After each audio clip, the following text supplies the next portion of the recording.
Hey warriors, welcome to our very first video. We are so excited to share this with you. You are a developer, passionate about building cool projects, but when it comes to your portfolio, it's just another busy web page. Nothing exciting, nothing memorable, just text, some links, and a static image. Now, picture this instead. A sleek, interactive 3D portfolio where your own animated avatar welcomes visitors. It reacts as your mouse moves. The design, clean, modern, and powered by the latest TailwindCSS version 4. And once someone wants to reach out, boom, they can send you an email instantly using email.js. No backend required. Sounds awesome, right? Nice.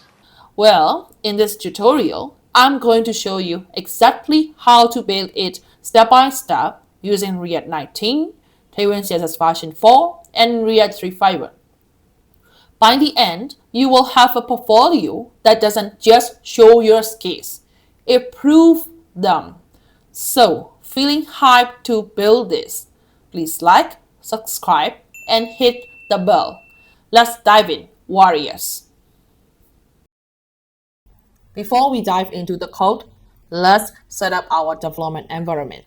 First, you need a code editor. I recommend Visual Studio Code because it's lightweight, powerful, and packed with useful extensions. So let's go to Visual Studio Code website. Here, you can see like if your device is Windows, you will see download for Windows. If your device is Mac OS, you will see download for Mac OS. So for me, I use Mac OS, so I download for Mac OS version, and then I have already installed in my device, so you guys download according to your device, okay? And next, we need Node.js, which allows us to run JavaScript outside the browser and use package managers like npm or pnpm. So let's go to Node.js website. Here you can see download Node.js LTS version. So here, download this one and then install it. Okay. To check the Node.js version, you have to open your terminal and type node node-v. Here, version 221.14.0. So this is the version from the documentation. Okay. If you see the version numbers, you're good to go. Now, let's create our React 19 project using Vite. Vite is super fast and perfect for modern front-end development. This is the official website of Vite. So here, we will click Get Started. Let's scroll a little bit down. To install Vite, there are many packages, but we will use npm package. To install, let's copy the code and open our terminal. Type cd desktop for the folder path and paste the comment. Okay, so for the project name, 3d-dev-portfolio. We will use React, we will use JavaScript. See, it's super fast and easy. Okay, so here you can go ahead and then install in the terminal, but I prefer VS Code. So let's open the VS Code. Cool. Open the terminal and type npm install. See how fast it is. Okay, so many packages are already installed in our project, and let's run the development server. Type npm run dev. Oh, so copy this one and let's go to our development server. Wow, here you can see finally our React and Vite project is already running. Now that our React project is running, let's set up Tailwind CSS version 4, the latest version with improved performance and features. Let's go Tailwind CSS official website, and the next thing is the latest one. Okay, So this is a hot topic. This is the latest version and it changed a lot of CSS. It introduces significant performance improvements and modern features, streamlining the styling process for your application. It is faster, smarter, and easier than ever. With builds running 5x faster and updates happening 100x quicker, you will spend less time waiting and more time creating. It also introduced modern CSS features like cascade layers and color maze, making styling more powerful and flexible. Plus, the simplified setup means fewer steps and a smoother start, so you can dive right into building your project. So let's see how simplified it is. Go to our Tailwind CSS documentation. And here you can see you can install Tailwind CSS with many ways, but we use Vite. So we will use using Vite way. Okay, so the first step is copy this command, go to our VS Code, open another terminal, and paste it. Okay, the next step is go back to the official documentation and add the Tailwind CSS Vite plugin to your Vite configuration. So copy this line, go back to our Visual Studio Code, open viteconfig.js, and paste it. And let's add a plugin.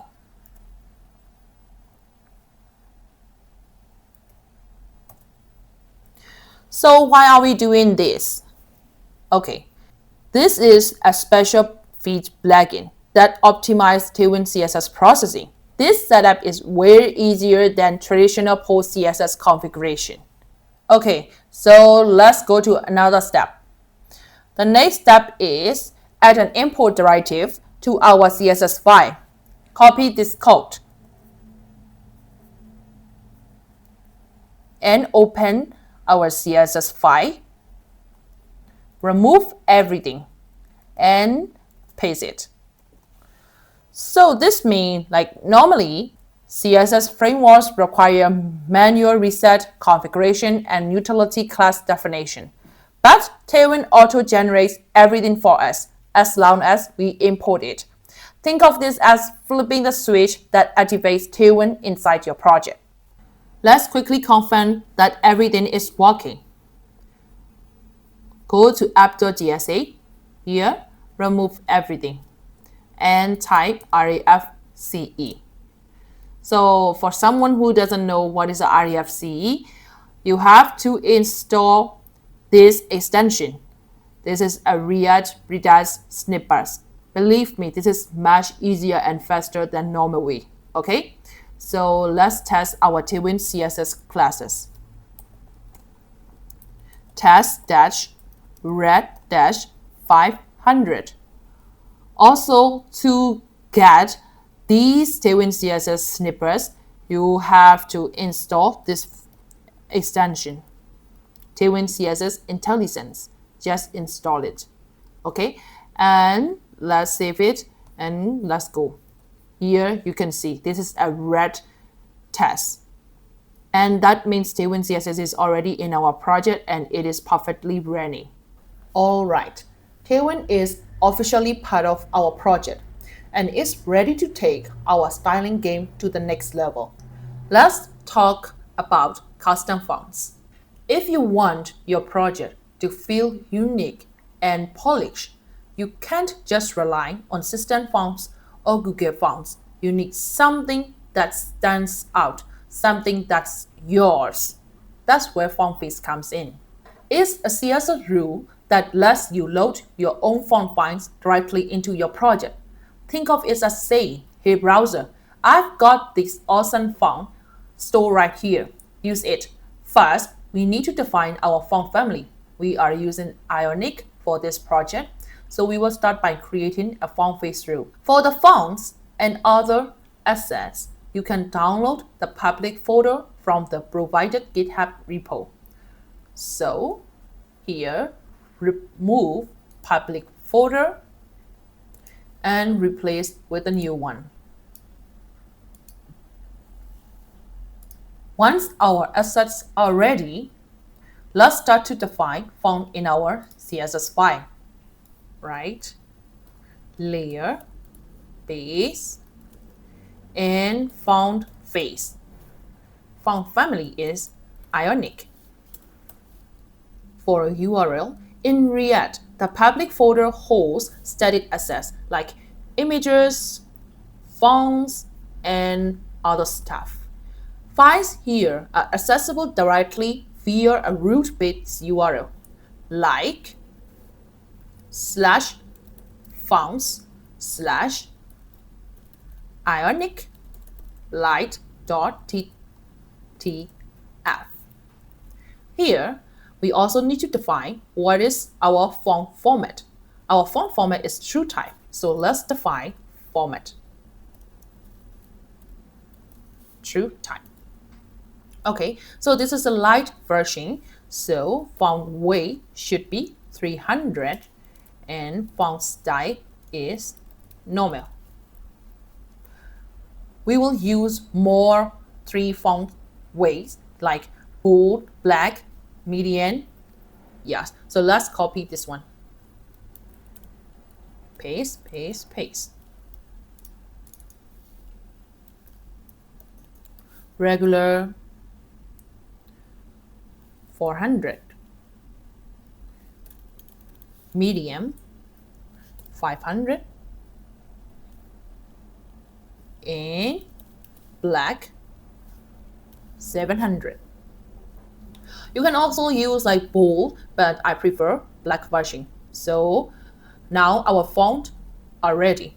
Now you might be wondering, why are we using a layer here? Great question. It's all about organization and control.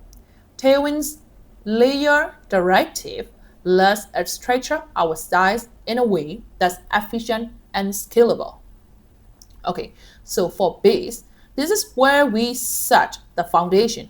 Things like fonts, default elements, and global styles. Also, there are another layer. This is called components layer.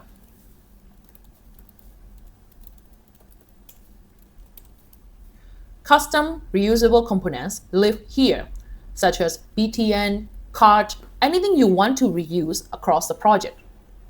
And the last one should be utilities layer. Utilities layer.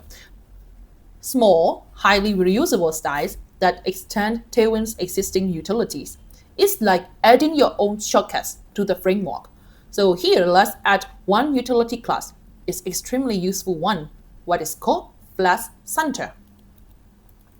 Tailwind has many utility classes around with Flash, such as Flash Grow, Flash Shrink, much more. But this one is the most useful for me.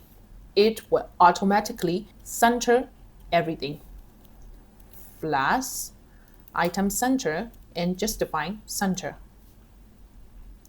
Cool. By breaking things into layers, we keep everything neat, tidy, and easy to manage. No spaghetti code here. You can also read for these base, components, and utilities layers in here. Let's define default font and color system with @theme. What are theme variables? Theme variables are special CSS variables defined using @theme directive that influence which utility classes exist in your project. For example, you can add a new color to your project by defining a theme variable like --color-blue-50. Now you can use utility classes like bg-blue-50, text-blue-50, or border-blue-50 in your HTML. In older version of Tailwind, we had to modify a file called tailwind.config.js to customize styles. Now we can do it directly in our class, CSS. This lets us change colors and fonts without touching JavaScript. You can also read more in this Tailwind CSS official documentation. So let's set our themes variables into our CSS file. Add theme. Here, we are setting our main sans serif font to Ionic. A-font sans, it is Ionic. And we will define more color code. So that means anywhere we use this font, it will automatically update from this one line of code. If we don't want to use Ionic, we can replace in here. That's how powerful and easy it is. So let's define more color. 50 hash 59 HEFF. So this is for blue-50. Let me copy the theme code for more fast. Okay, so this is really easy to understand. So this is blue-50 for this color code, blue-300, white-50, black-100, black-300, and finally pink-100. Now let's set background color for our body. Type HTML body. This applies the style to the entire web page. HTML is the root of the document. Body is where all the visible content of your website is placed. By styling bold, we ensure a consistent design across the whole page. So with 100 dvw. Here, what is a dvw? dvw stands for dynamic viewport width, meaning 100% of the screen width at any given moment. This ensures the website always fills the entire width of the screen, even when resized. The next one is overflow is hidden. This hides horizontal scrolling, so the user can't scroll left or right accidentally. Sometimes elements stick out of the screen due to margins or animations. This line prevents weird scroll bars from appearing. The next one is scroll behavior. It's smooth. When clicking a link that jumps to another session, the scroll will be smooth instead of an instant jump. Example, clicking a navigation link like About will smoothly scroll to that session instead of snapping instantly. Okay, so let's define our background color and color of this project. var color black 100. In the latest version of TailwindCSS, we can use theme variables to our CSS variables using var function. We don't have to define at root to define CSS variable. We can directly use from theme variables. So this is a big update. And let's add one more color. It's var color primary. We haven't defined for this color in the theme, so let's define this. Hash is 78787. Cool. To have a consistency in our project, let's define the session width and height. Session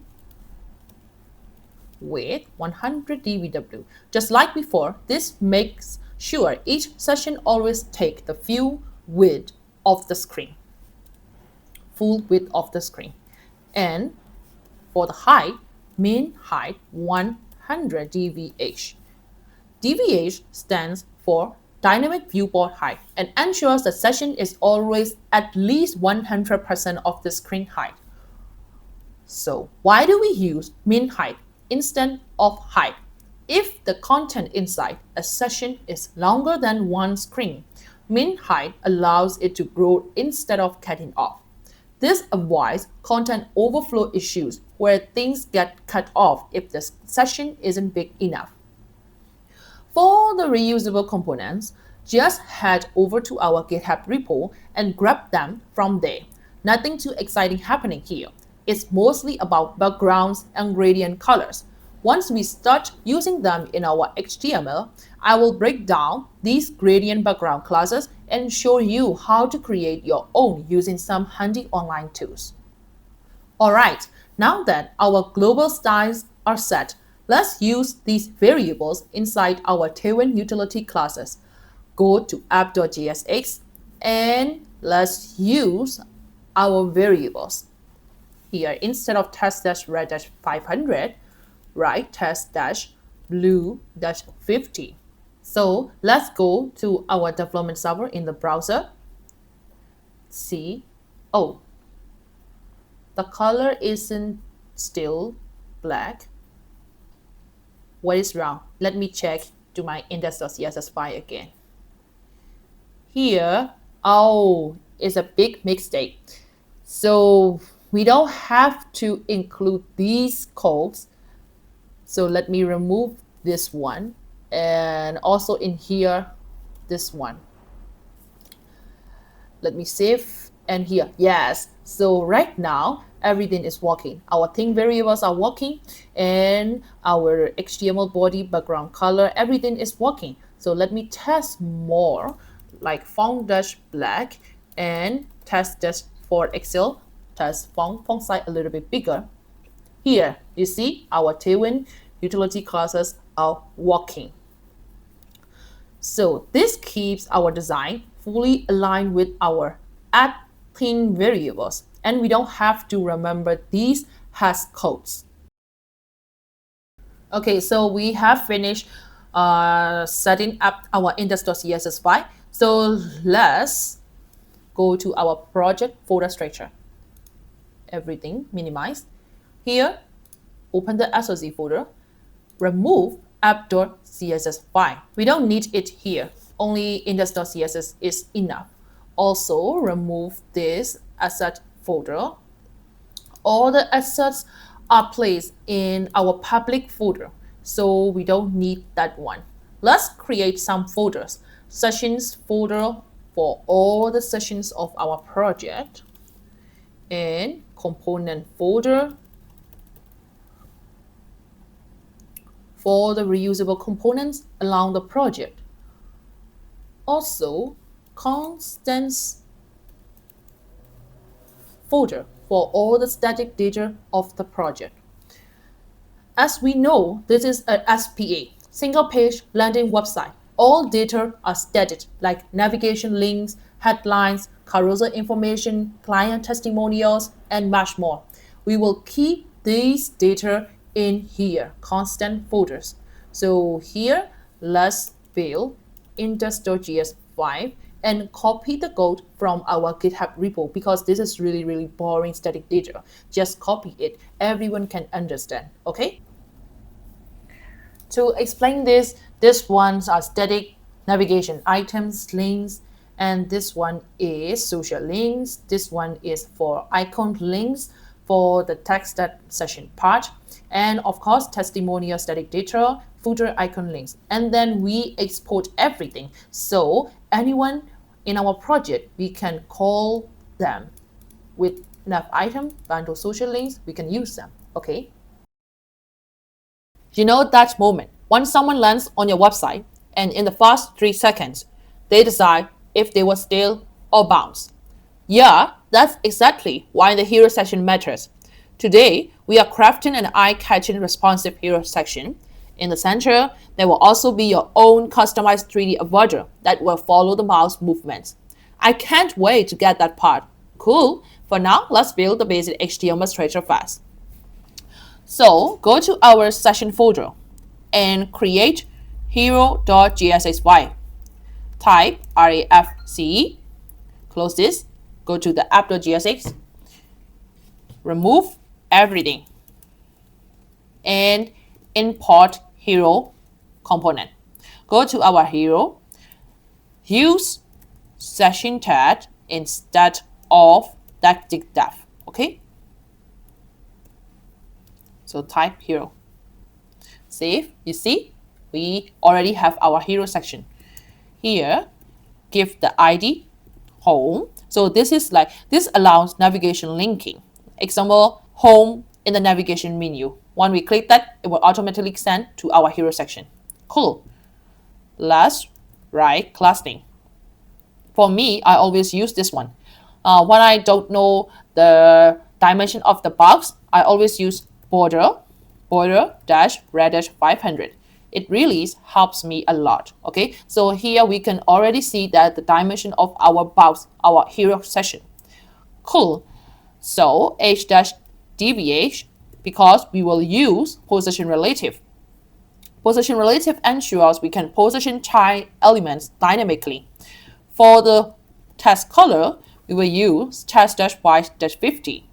And for the padding, PA-5. But for the larger screen, we will use no padding at all. This adds horizontally padding on small screens, but remove it on the largest ones. Here, the very first thing you see is a sleek, bold introduction, clean, responsive, and straight to the point. So we will build these headlines, okay? Before that, inside our session tag, we need a full width and full height container that centers everything. We won't touch this session anymore. We will build another div that lives inside that session, and then it will take full width and full height. Also, flash center. Do you remember this utility class? So a flash center is a custom utility that centers everything beautifully, which we define in our index.css file. So after that, we will do that, and then container is from a TailwindCSS and relative width, full, height, full. We use this container. This is for responsive, so we don't have to define fixed width and fixed height. So it has automatically give some width and height, as you can see here. So this is already included from the TailwindCSS. We will use this one. And then at the top, we are adding a simple hero text with a wave emoji, because why not? Emojis add personality. To keep this one, we will also add a margin top. MD is to MT-40 and MT-20. And we will write our text with, hey, I am here. Let's give styling. Font dash medium. MD is to text dash 2XL and text dash base to keep the text responsive, bigger on the medium screens and beyond, but smaller on the mobile screen. Next, we bring in the name and profession in a bold, eye-catching font. So after this P tag, we will add H1 tag. The first one is David Johnson. Give the stylings font dash bold. For the medium screen size and larger, font size is 9XL and font size is 5XL for the mobile devices. Okay, let's copy this one, paste it. It is for the profession, creative. Nice. Next, we are adding an explore button with a bouncing arrow animation just to encourage scrolling. You can also see in the design file, there are two things at the bottom of our website. The left side is an explore button and the right side is a developer with some shape. Okay, so let's try to add these two in just only one row. So we will use a flash direction. Okay, so after this div, we will add another div in. So let me build some basic HTML structure first. Okay, after that we will add more styling to these classes. So the left side, there will be two sides. This is for the left side. The left side, there will be include two things. The first thing is explore text, and the second thing is images. So for the find part, we will go to images folder and arrow down SVG. For the alt is arrow down. Okay, so as you can see, there are already explore and a arrow button is appear. Okay, so this is the left side, and then there will be the right side, div. Images. The images come from images and shape.svg. So all the assets are already included in our public folder. You guys can view them. Okay, so Alt is shape, and the next line is H1. So this will be the same stylings. Let's copy and paste it. That is called developer. Okay, so here let's add styling. Here, as you can see in our design, these will exist in one row. So for this one, we will use flash. All right, and then we want to push these two into the edges. So it should be justified between, and we will keep things at the bottom. Okay, so we will use items end. Here you can see things are already changing. Also, for the explore and for the image part, we will use flash and flash call and item center md gap 5, but for mobile devices just only gap 1. You can see, so this will automatically center horizontally. Let's give our p tag more styling. Class name md is to test dash base, and for the mobile devices it will be like test dash xls, so it is really small. It's really small size. Okay, so for our image we will do that size 7. So this is like width 1.75 20x pixels and height. So this is like width and height already prefixed, is from Tailwind utility classes, and it is super useful. Okay, and then let's use Tailwind animation. That is called animate bounce. There are many animations also, like animate ping, animate pulse, animate spin, but for our cases we will use animate bounce. Okay, so it applies a built-in Tailwind animation, and that makes the arrow bounce up and down smoothly. So the arrow visually guides the user to scroll down. All right, and also for the overall div, we will use absolute position with dash full for taking the whole width, z-30. This ensures that this button is on the top of everything, and bottom dash 20, right dash 0. Okay, here as you can see, this div already take place in this position relative. In this position relative, this div take place bottom 20 and the right 0. If you want to know how this bounce takes place, you can also like include border and border dash green dash 500. You can see that. So this is our container, and then we take bottom 20 and then right 0. This is a container version. Okay, please remove that. All right, and let's give some stylings to our right part. Class name flash call and item set, just symbol. For the images, there is no styling for the images, and perfect. Okay, so we have now finished our text and our shape part, and that's it. Now we have a bold, responsive hero section with a structure layout, dynamic elements, and a smooth bounce effect. Cool. So let me place in the center and remove this border red. So our hero basis structures is finished. But in the design, there are two gradient spheres in the background, like moving and wandering around, like floating in the space. We will include two gradient sphere in also in the hero.css. But in the design, you can also see that there are many gradient spheres in each sections. So instead of using the code over and over again, we will make a gradient sphere component and we will reuse again and again in our whole project. Cool. So let's go to our component folder and then create gradient spheres.css. Close it, type refce. Here it is really simple. There are two props, sphere 1 class and sphere to class. Okay.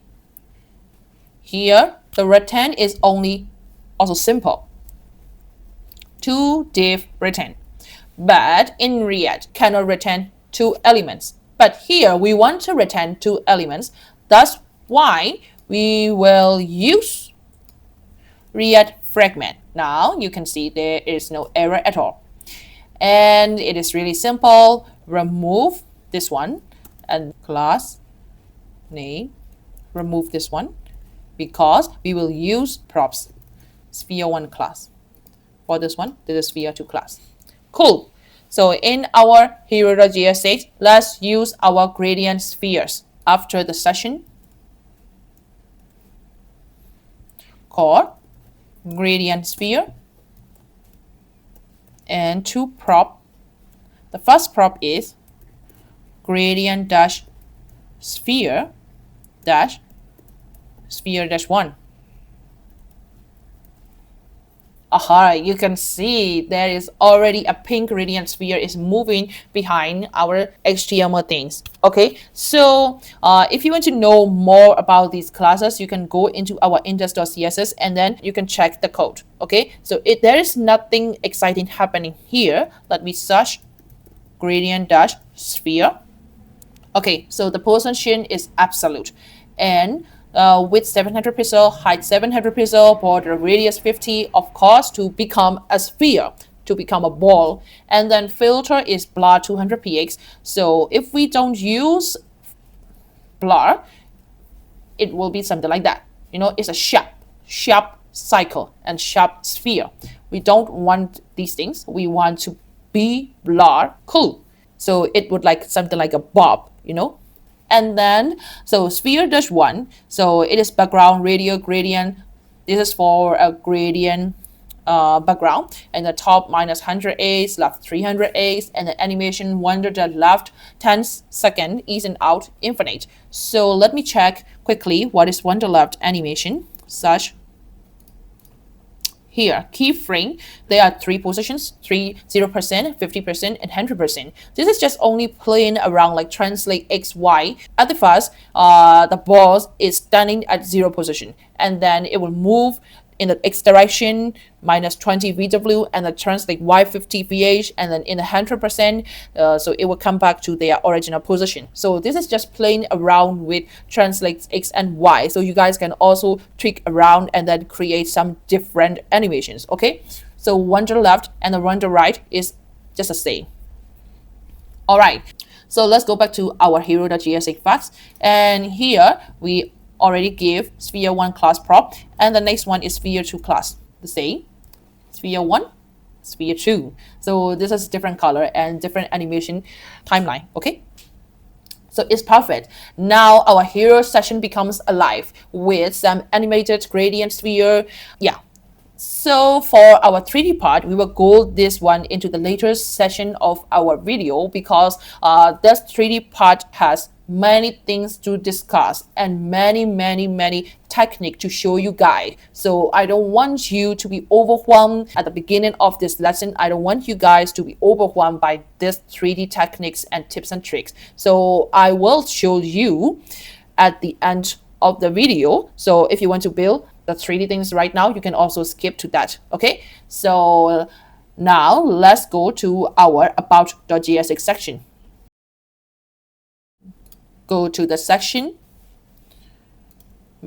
create about.jsx, close it, type RAFCE. The about section introduces ourselves using a bento grid layout, like gradient sphere for a glowing effect, and most importantly, a 3D cute alien model render using React 3 Fiber. First, let me change to the section tag. As usual, give the ID about to allow navigation linking. Also, give the class name flex center to center everything, how easy and useful it is. The position is as usual, relative, and for the padding, it's the same as the hero section. 0 px-5. All right, let's add this about into our app.jsx. About, okay, so type something about and give some border dash red dash 500. All right, let me scroll a little bit. Here you can see there is an about section. So remove about and let me add our gradient spheres. Copy this, paste it here, import gradient spheres. You can see this is really reusable and this is really easy. That's why if there are like repetitive content and repetitive elements, this is the best option to create a component and then reusable around the whole project. So here for the props, it should be about dash gradient dash sphere and about dash sphere dash 1. Also about dash gradient dash sphere and about dash sphere dash 2. As usual, if you want to know what is happening, just check the index.css file. Nothing exciting here. Okay, so let's go to the next part. Let's build a div. This is a saying. We will use TailwindCSS container and then width full, height full. For the margin, let's give 40, my-20, position relative, and to be sure, just give z-10. Okay. Inside the div, here, let's go back to our Figma design. You can see that there are multiple headlines, multiple titles. This is the same UI design and the same elements included. So here, I think you will also know that we should use a component for this UI element. Okay, so let's build a component for this. Go to our component folder and type title hello.jsx. Close it. Type RAFCE. There will be 3 props. Title for the main section title, text for the description, and number for the section number. So here it's pretty sure that we will use flash box layout and just define between to push everything into the edges, right? So let's remove this one and then class name flash dash justify between dash items center.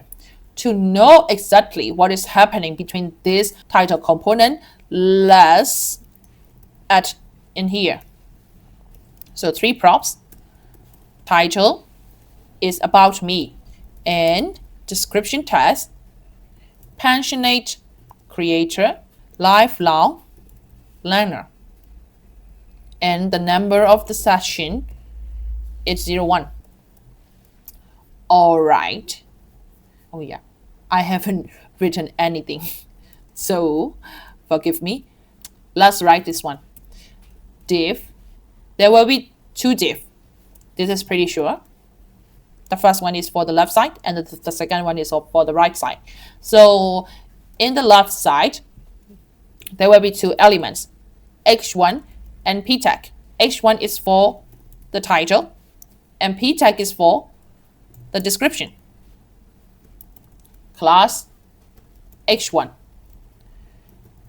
Let's use gradient title from our index.css file, font dash semi-bold, and responsive text is md text 6xl. For the mobile, just 4xl. Everything is in the uppercase. For the p text, class name, md is to test 3xl and md is to mt-5. So just add a little bit margin top. Okay. For the number section, there will be 2 elements, div and p tag. P tag is for the number, but for the div is for the long line. Let me see. So width 36, border and border dash y dash 50. All right, so items in the median screen size and beyond the median screen size, the display is flash. But for the mobile phone, it will be hidden. Item center and gap dash 7. Cool. So let me show a little bit for the responsive. Yeah, for the mobile phone, there will be no the right div at all. Okay, for also the number, it will be the gradient title and test is 6XL. Yes. Let me go to our about.gss file back. We have already used our title header component. So in case if you want to know what is happening in the index.css file, so for example, like gradient title, go to our index.css file and then search it. Okay, so here background is linear gradient, creates a vertical fade effect from white to transparent, and WebKit background clip test. So it clips the gradient inside the test instead of the whole block, and that transparent is like makes the test transparent, revealing the gradient. So for example, if we don't do that, you see, so it creates a whole block. It creates a whole block into gradient instead of the text. That's why we have to add this WebKit background clip test, so that the gradient is only in the test, not a whole block. Okay. Now our title header component is ready. Let's go back to our about.gss file. So let's build our bento grid layout. MD is to empty-20, and for the mobile devices, just empty-10. Here we will build a grid layout. So we will build 12 columns and 12 rows grid layout system. Okay, so just type div grid cos -12 md grid rows -12 and gap 5. So this divides the layout into 12 columns for flexibility and ensures consistent row height across elements. And gap 5 is at spacing between grid items. The first one is personal info box, like who I am and what I am doing, where I am from, this box. So let me do that personal info box. Let's start to our grid system. For the median screen size and larger, the column span is 7. We will take 7 columns. But in the mobile phone, we will take a full column, full width. So that means col span -12. For the row, we will take 5 rows. So row span -5. Let's give a background bg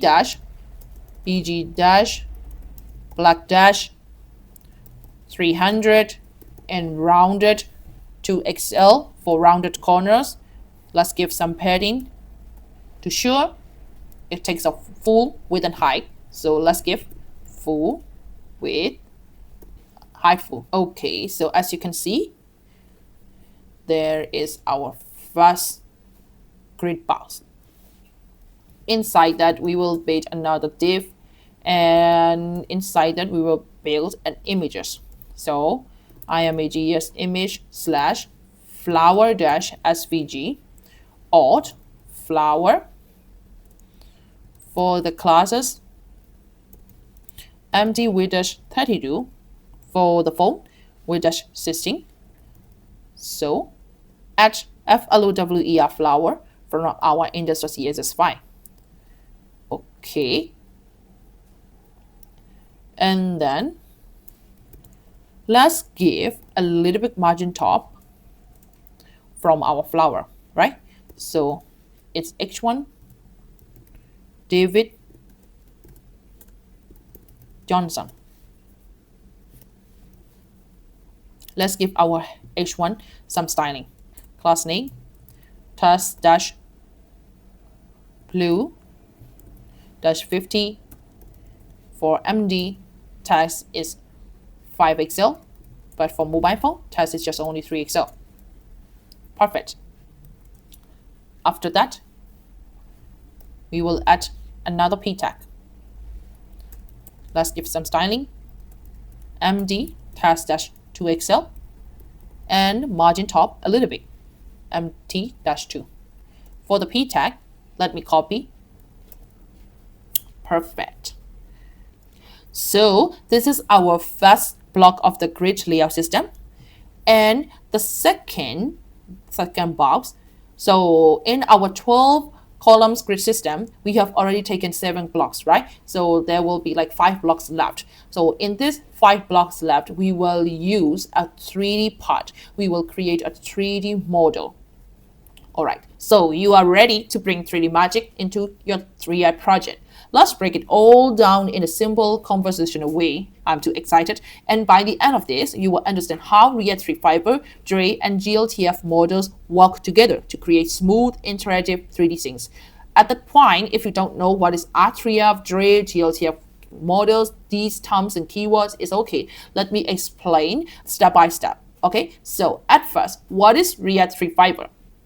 Think of React 3 Fiber as a bridge between React and Three.js. It lets you write 3D graphic inside React using Gsap, just like you would write regular HTML elements.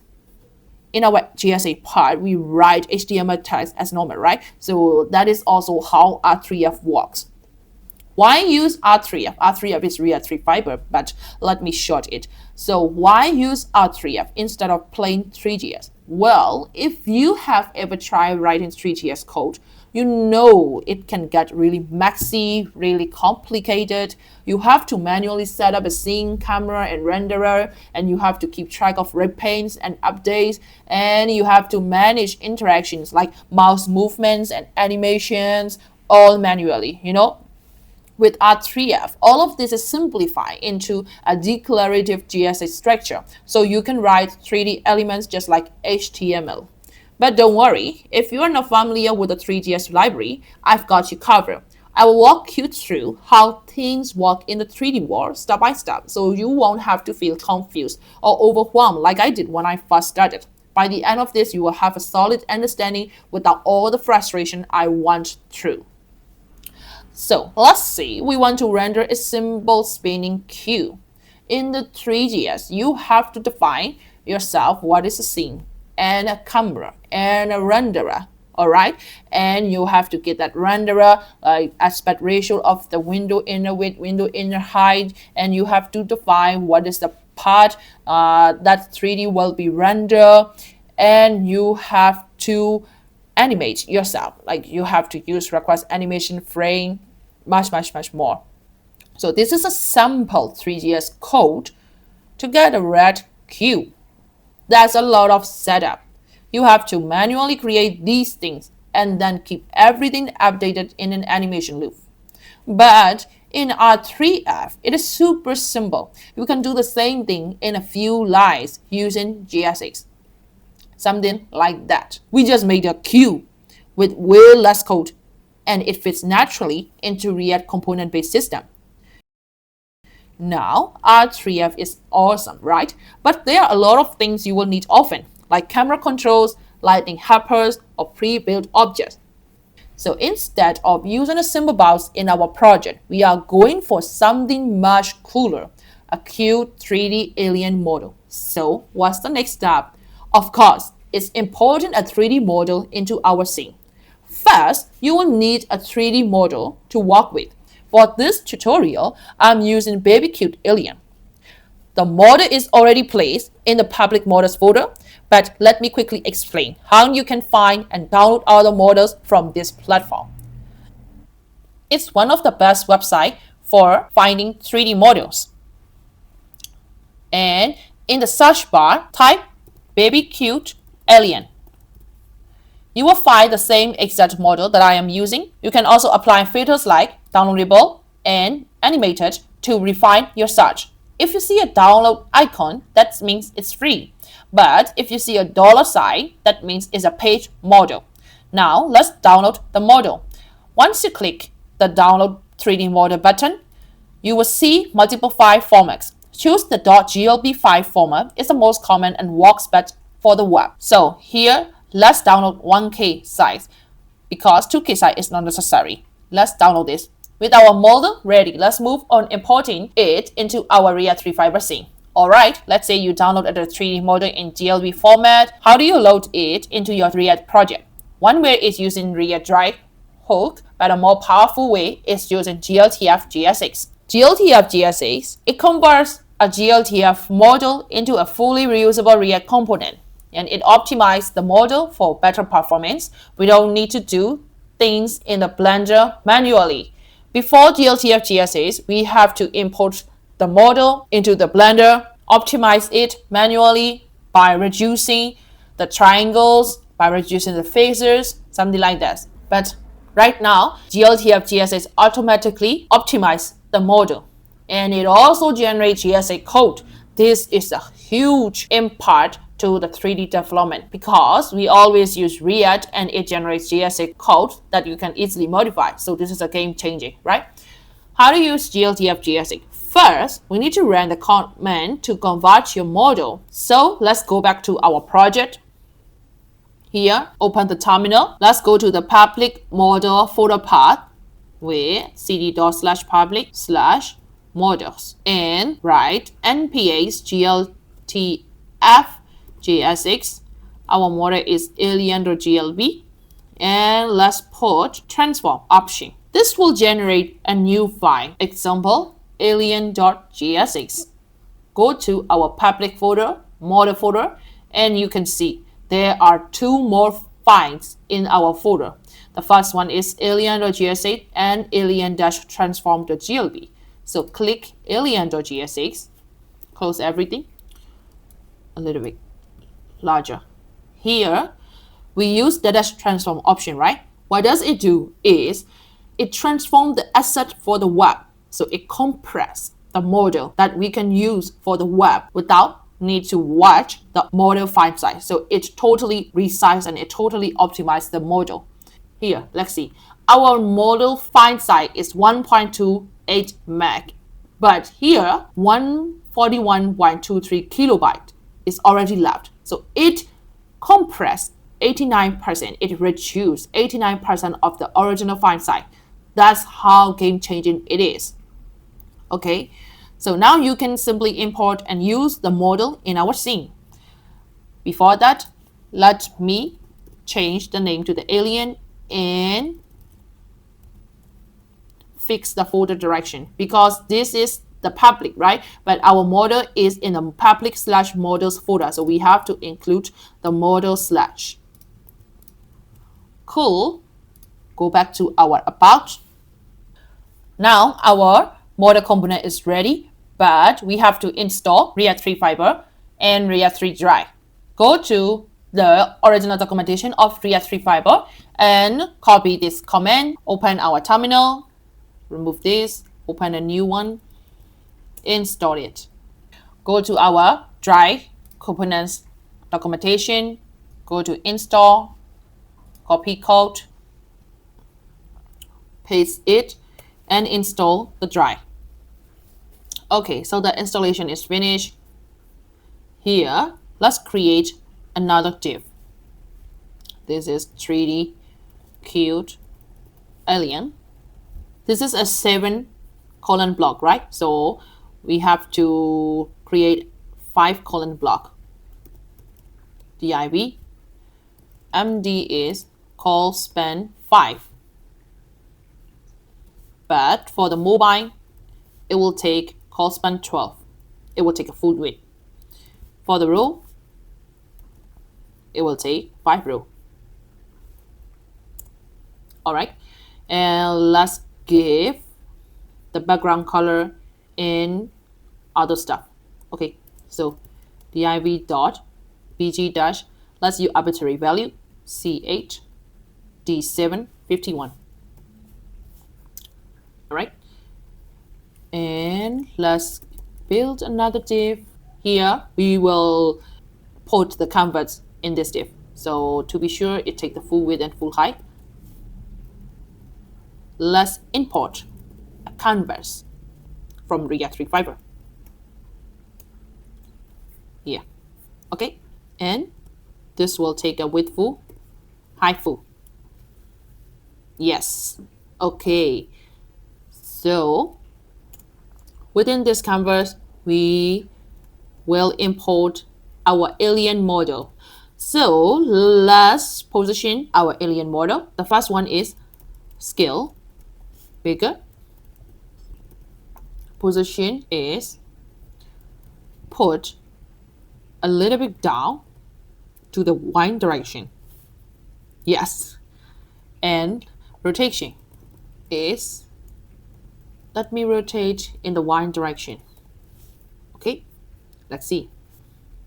If you think tool is big, you can choose like 1.7. It's okay. I think 2 is perfect. Currently, we cannot rotate our thing, right? So to rotate the 3D object, we have to include one more thing. It's called orbit controls. It is from the React 3 Drive component. So let's put orbit control. And we don't want to zoom in, zoom out. We don't want the user to zoom in and zoom out. In the desktop, it is okay. But in the mobile phone, if the user can zoom in and zoom out, like the original scroll is not working. So let me disable the zoom. Enable zoom is equal to false. How easy. So it's just only with these three lines. And let me give more styling to our 3D mouse. If we hover, I want to make the cursor grab. So when we hover, the cursor is hand cursor, right? And round it to Excel as usual. For the height full, is for the median screen size and larger. But for the font size, is H-60. So it is a fixed height. Okay, so the 3D part is finished. Let's do more cuts. So the 3D part is finished, but we have to do these 5 cuts. So this is a web design cut.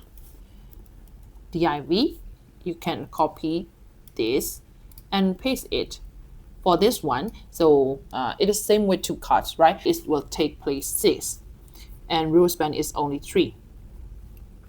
Okay, and the same thing. Let's copy this one, paste it. See? So div dot, this is a container. This is a box for the H tag and P tag. The first one is H tag and the next one is P tag. You can also copy from our Figma design. All right, so let's give some styling to our web design and development cut. Let's give our H tag is gradient title. Okay, and also for the font size, MD is text 3XL, but for the mobile, just 2XL. Font weight median. Okay, and for the P tag, the font size is 2XL, but let me give something. So in the median devices, the task width, the maximum task width is only 96. So it's around like 384 pixels to create more readable, right? And then let's give the box of these 2 tags. Flex direction is colon, H dash full, justify center. Okay, so while we are in the colon direction, if we do justify center, it centers vertically. Okay, and let's give some gap between these 2 tags. It's gap dash 2. Perfect. All right, so there will be another same card. So let's copy this one and paste it. It's called UI and UX design card. Everything is same, but the content is different. So let's copy the content from our Figma design.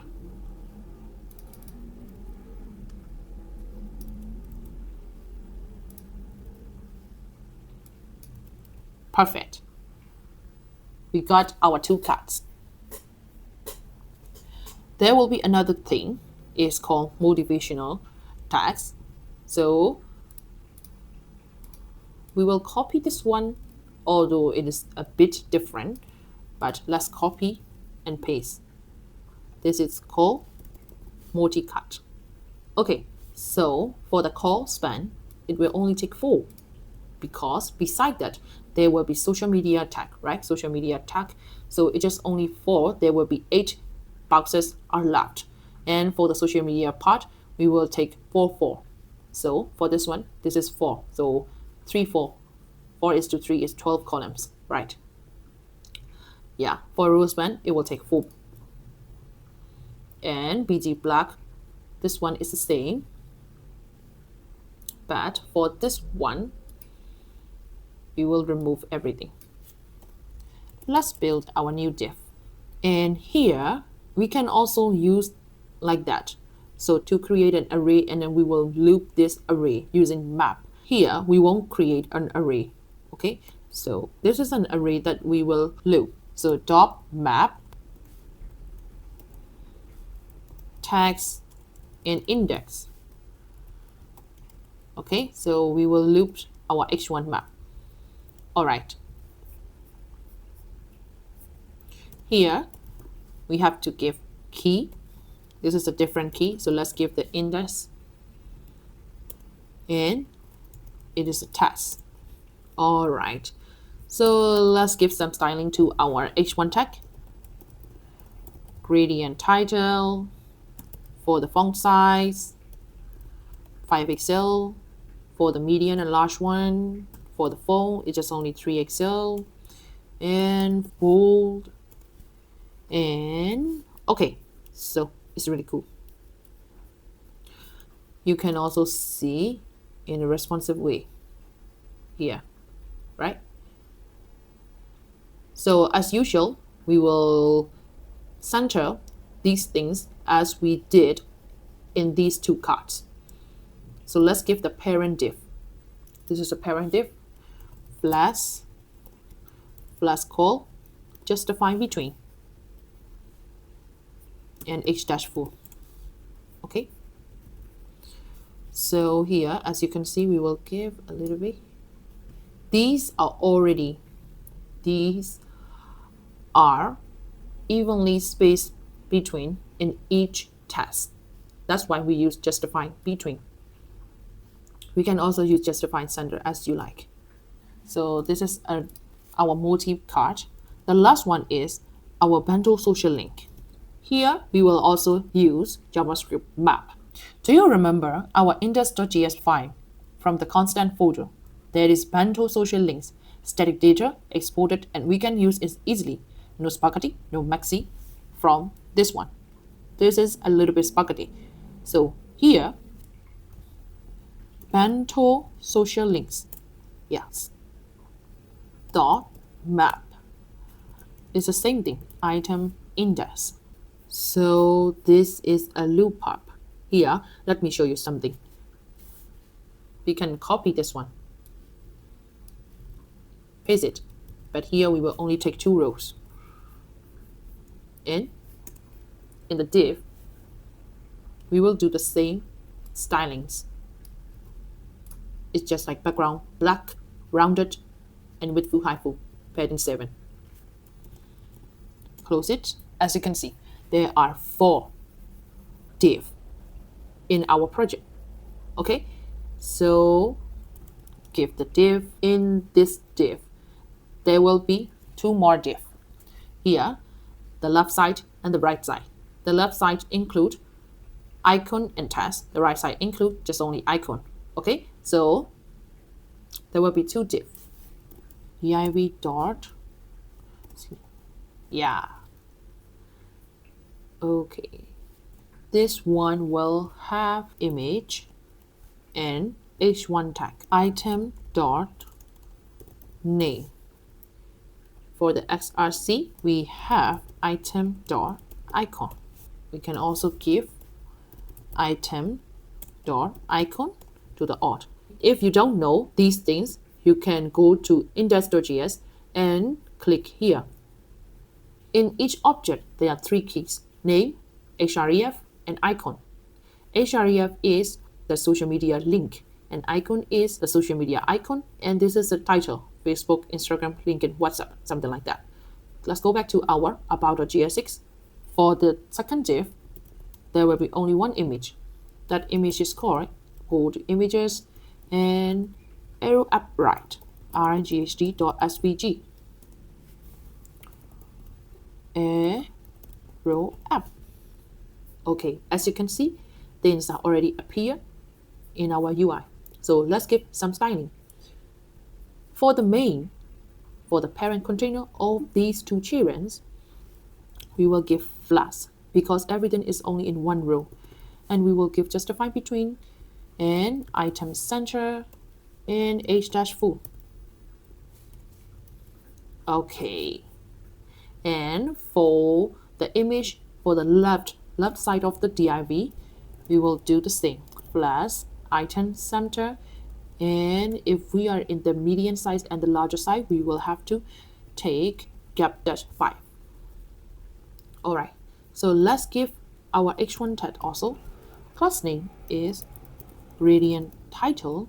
That's what a component, reusable component in our Tailwind.css we can use like repetitively. Okay, so for the font size, median is text 3XL, and mobile size is just only like text-XL. For the margin, median is margin 0, but for the mobile phone, we will have ms-5. Font weight is font-medium. Alright, let's give our preview icon. Class name is LG is to block and hidden in the smaller devices. Okay, so let's see in the responsive here. Yes, if our screen size is larger, the preview icon will appear, but if the screen size is smaller, the preview icon is hidden. And let me add icon hover. For the desktop, we will give this block.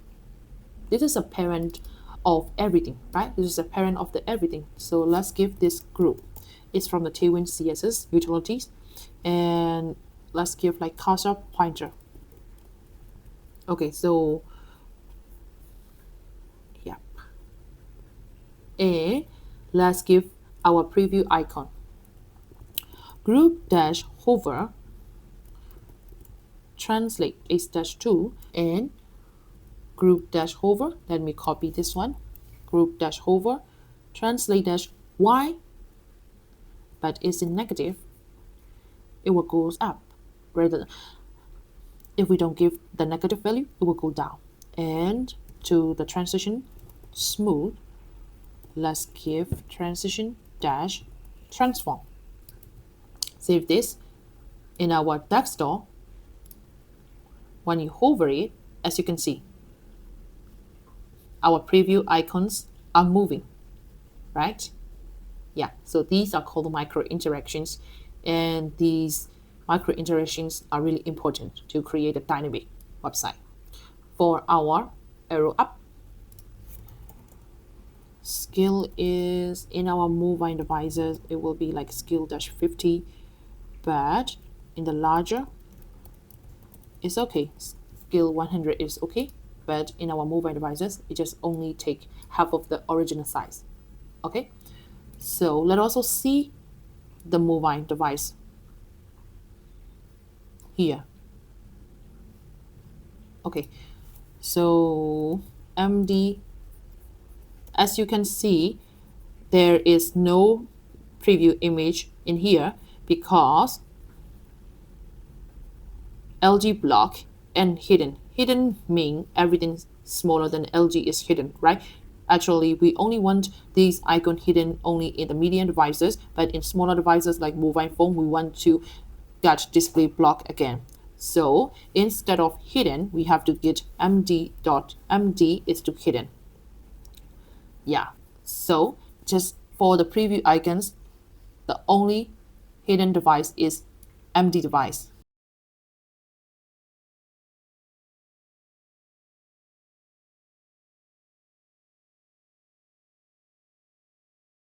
As you can see, this is totally super responsive error and everything is cool. Okay, so here we can also rotate around, but we cannot zoom in, zoom out, so that the default scroll bar is not disturbed. Okay, so we can rotate around even in our mobile devices and everything is super responsive. Fine. So our about section is almost finished. As you can see, things are already in place and some parts are interactive, right? Some parts are interactive, but overall, it is just like another static website. There is no interactive animation. These are just like micro hover animations. Everything is in a static way. So I want to take you guys to next step is animated this card when the scroll position is arrived. So we will use Gsap in this part. Have you ever scrolled through a website and seen text fade in, images slide smoothly, or elements bounce into place? That's what we are going to learn today using Gsap. If you are new to animations, don't worry. I'm going to break it down step by step so that by the end of this video, you will be adding smooth animations to our own projects. What is Gsap? Gsap stands for Green Sock Animation Platform. It's a powerful tool that lets us animate almost anything on a web page. Without Gsap, animating things like text, images, or 3D objects can be really tricky. It makes animations easier, smoother, and more powerful. And it works across all browsers smoothly, can handle complex animation with prefix easing. Okay, so you can also explore in their documentation and in their official website because there are many amazing websites, amazing showcase using Gsap. Without Gsap, imagine you have to move about from left to right. You have to manually animate using CSS animations. Yeah, it works, like using at keyframes from 2, 0%, 100%, and less like animation, animate 2 seconds, in and out. You have to write like many things, right? This work, but it's limited in flexibility. But use Gsap is super easy and we have more control. It's smoother. Of course, since it's written in JavaScript, you can create many animation sequences. So let's go directly to our project. At first, we have to install Gsap in our project, right? Okay, so open the terminal, write npm I'm Gsap. That will install Gsap library into our project. Before jump into our portfolio, after installing, we will learn some Gsap basic methods. They are totally powerful. Let's talk about the 3 core animation methods. So what does Gsap.do do? This makes an element move from its current state to a new state over time. For here, move a box to the right within 1 second. And let's add a little bit rotation along the way, right? The dot box, so these are the dot box, move 100 pixels to the right from where it is currently. The animation takes only 1 second to complete. The default duration of Gsap is 0.5. So here we want to last the animation 1 second. And X is a shortcut for translate X. So translate a transform. So that means 100 pixel to the right and add a little bit rotation along the animation. So let's go to gsap.from. This makes an element start from a specific state and then transition to its default position. Here, this is a class, the original, the initial. The initial state is opposite 0 and 100, so it is here. And the overall animation duration is 1 second. And this is its default position, opacity 1, 1, 0. Okay, so we want to animate these kind of from animation. Is like we want to have some kind of fading animation, some kind of intro, some kind of entrance effect where elements appear dynamically on the screen. Let's go to our gsap.from tool. Gsap.from tool, this makes an element start from a specific state and transition to another state. Example, fading effect for this box. For example, the initial state, so the from state is opposite 0. And at the end, we can see the bounce a little bit, right? Opposite 0.5. The overall duration is 1. This is a from to animation. But it best for when you want full control over both the start and ending status. We don't want opacity 1 here. If we want opacity 1 here, we can use gsap.from. We don't have to use gsap.from too, but we want our final state in the opacity 0.5. That's why it is best for when we want full control over both the starting and ending states. Now you get the idea what Gsap and how to use it. So let's jump into our portfolio again. We have already installed our Gsap library. So let's import Gsap in the about file. There's also another thing that we need to consider while using Gsap. There's a hook called Use Gsap. Use Gsap is a React hook introduced in Gsap latest version. It simplifies Gsap animation in React components and automatically cleans up animation when a component end mounts. Why do we use Gsap instead of use effect?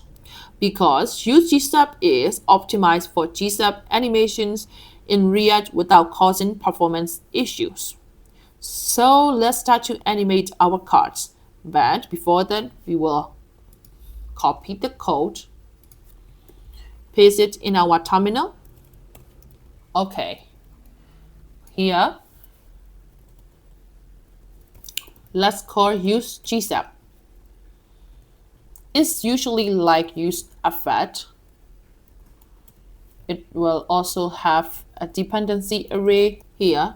The first one is slide in animation. We will use gsap.from because it's like entrance animation. Here, it will take the selector. For our case, is hash card. And this is where we write our desired animation. We haven't give this ID card to our UI elements, so let's give this card. We want to animate these 3 cards: web design and dev, UI UX design, and this motivation card. So at the start of these parent files, we will get ID card. Let's copy this one, paste it here and also in here. Okay, so we have already selected these cards. Let me see, is it working or not? Like from Y or opacity is come from 0. Save this, and I think you will see a little bit like fading animation, as you can see. Okay, so Y is 50. The card starts the animation from the 50 pixel lower than its original position. So it definitely moved from the lower part. Okay, I don't want to animate these all cards in the same duration and in the same timeline, in the same duration. So I want to give the sticker only for 0.2 so that each cut appears 0.2 seconds apart. Let's also give the duration because currently it's too fast. Let's give the 0.8. So animation lasts 0.8 seconds. Yes, as you can see, these three cuts animation, each cut appears 0.2 seconds apart. So it was 0.2, 0.2, 0.2, something like that. And the animations last 0.8 seconds. Okay. And let me give some easy. Power 3 dot in out is smooth isn't effect. So right now the animation is already included. But as you can see, the user will start from this hero section, but animation is already finished. Animation is already happened when the site is in here. So there is no point that we include these animation. There is no point at all if user cannot see these interactive and dynamic animations. The point is here, I want these animations appear when I am in this about section. Okay, so we have to know the scroll position. Fortunately, in Gsap, there is a scroll trigger plugin. What is a scroll trigger? It tells Gsap to trigger animations based on the user's scroll position. I want this animation happens when the viewport is in the About section so that we can clearly see the card's fading animation. So let's import our scroll trigger. And we have to register this plugin using gsap.register plugin is scroll trigger. Perfect. Here, after the easing part, we will include the scroll trigger. Trigger is about section, so ID about. That means animation will start when about section enters the viewport. The animation start point is start top. Start when the top of about section reaches the top of the screen. Okay, so let me reload this page. See, when we arrive the about section, these things were animated. But here, as you can see, start top. You don't know what is happening, right? You don't know what are these. So to be more visible and to be more obvious, there is a debugging tool that is called markers. Let's give true. The default is false. It shows debugging markers is for only development. So after the development, just remove or give the false. Okay. Reload this one. Here, as you can see, there are things like scroller start and end and start and end things here. So if we replace instead of top, we will do the center. Here, the scroller start is at the center of the viewport, right? So scroller end and scroller start, they are only in the viewport of the browser. So if we give center, it will take place in here, the center of the viewport. If we give top, so it will take place at the top, and if we give end, it will take place at the end here. Okay, but in our case, let's give the top. Okay, so let's see. When the start is hit the scroller start, our cards are animated. Cool. So let's also animate another thing that is called stagger text animations. Putting the comments in our code is a good habit so that whenever or wherever we can take a look to our code and we can always understand what is this happening, right? So gsap dot here is also from because it's another entrance animation. Let's animate the animated text. Okay, so as usual, we will give this animated text to our UI elements. We want to animate these tests, and these tests. Okay, so go to our web design cards, give the H1 tag animated text, give the P tag animated text. It is also the same. p-tag animated test, and here we will give h1 tag, the animated test.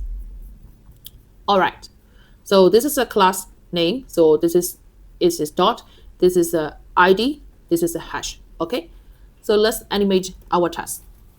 Opacity is 0, y is 20, stagger is only like 0.15, duration is 0.6, easing is power 3 dot in out. Yeah, as you can see, yes. So these tags are stacking animations. So the entrance of these stagger tags appears like stacking over each other, right? These also need to take score trigger. It's the same thing. Let's copy the above one and paste it so that when the start hits the scroller start,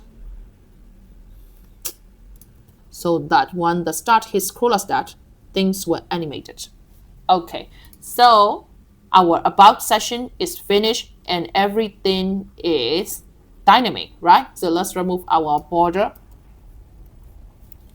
Let's also remove these markers because in the development, this is not necessary to be seen. Give the false, or you can also remove this one. Yes.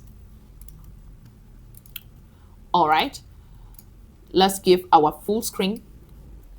Go to our About Me section and animate things.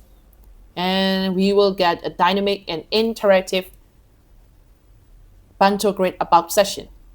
Everything is cool, all right? So let's go to the next session. The session is called Tag Stack. We have already accomplished 2 incredible sessions. Now, let's go to our next modern design that is used in almost every website, animated logo marquee animation with a shiny hovering effect. That's cool. So let's start by creating a new component for our tag stack. Go to our project, close everything. In the section folder, let's create tag stack component. Close it, type RAFC. Here, we won't use section. We will only use div because this section will not take a full width, because that is will not take place a full height. So that we will only use a div instead of section, right? So let's give some class name with full, high full, not a fixed height. Okay, not a fixed height. Let's build some basic HTML. So this is a parent div, and as usual, we will give a container from the TailwindCSS. To give the centers, we will give mx auto. Padding is in the median and larger, it is padding 0, but for the mobile, it's px5. This is the usual setup from the previous sessions, okay? And let's reuse our title header. Oh no, title header. Title and number is 02 and test. There will be 3 things. So let's copy from our Figma design. Oh, wait a minute. So this is a title. This is a test, description test. All right. And close others. Go to our app.gsa, import this tag stack. As you can see, how powerful reusable component it is. Just only call the component and then give some props, and we will get our consistent title header. And another div is, let's give some margin top, and for the mobile device, margin 10 relative. So as you can see, there are many logos that are animated continuously, right? So we don't want to create each logo. We have like included icons list array, and then we will loop this array. Before that, we will create a component that is called tag icon. So this tag icon component, and then we will loop using icon list array. So go to our component folder and create a tag icon. Type RAFC, close it. So it will accept the icon prop here. Image is icon dot image. Alt is icon dot name. You can go to index.js and you can find icon link. Okay, so here there are two key props available, name and image. We will use the name for the alt and we will use image for the SRC file. So let's start to import it. All right, here. So there are many icons and they are in the loop. So I think it's around like 10 or 12 icons at all. Let's give some styling to our tag icon component. Class name, of course, we want to give them a specific width and height. So MD width 32, MD height 32 is in a square mode. And for the mobile devices, is only width 20, height 20. BG-black-300. And to be sure, everything is center, flash, center. Okay. Also, there is a gradient border. Yes, as you can see, this is a box shadow and it's like a modern tag icon, right? And when we hover, it will go a little bit up like our preview icon, translators Y-3 and transition all. For the duration, let's give 700 milliseconds, okay? So when we hover, these are animated a little bit up and it is really smooth at all. So let's give our icon size. For the MD, size is 16. For the mobile, size is 10. So these are the preface width and height. All right, so for the MD is 6464 and for the mobile is 4040. Okay, so these are already responsive. Go back to our tech stack. Yeah, let's give a parent container for this one because there is no display. So this, we want to place these icons in a row, right? So we have to give the display flash. But before that, there is a mark Q in our CSS file. And let's give a fixed height. Okay, so there is also a fixed height h.52. If you want to know in a visual way, we can give border-red-500. As you can see, so this is a h.52 and mark Q. And let's give another parent div to this tag icon. That is called marq-box. And we will give like some gap-12 and gap-5. Okay, so things are already animated and you can see what is a marq and marq-box in our index.css file.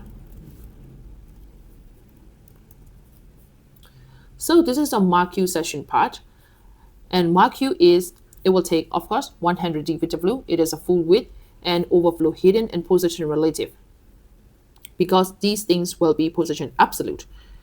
For marq-box, display flash align item center with 200% that will make them overflow to this bar, okay? And height 100%, overflow hidden, and animation is marq, 60-second linear infinite.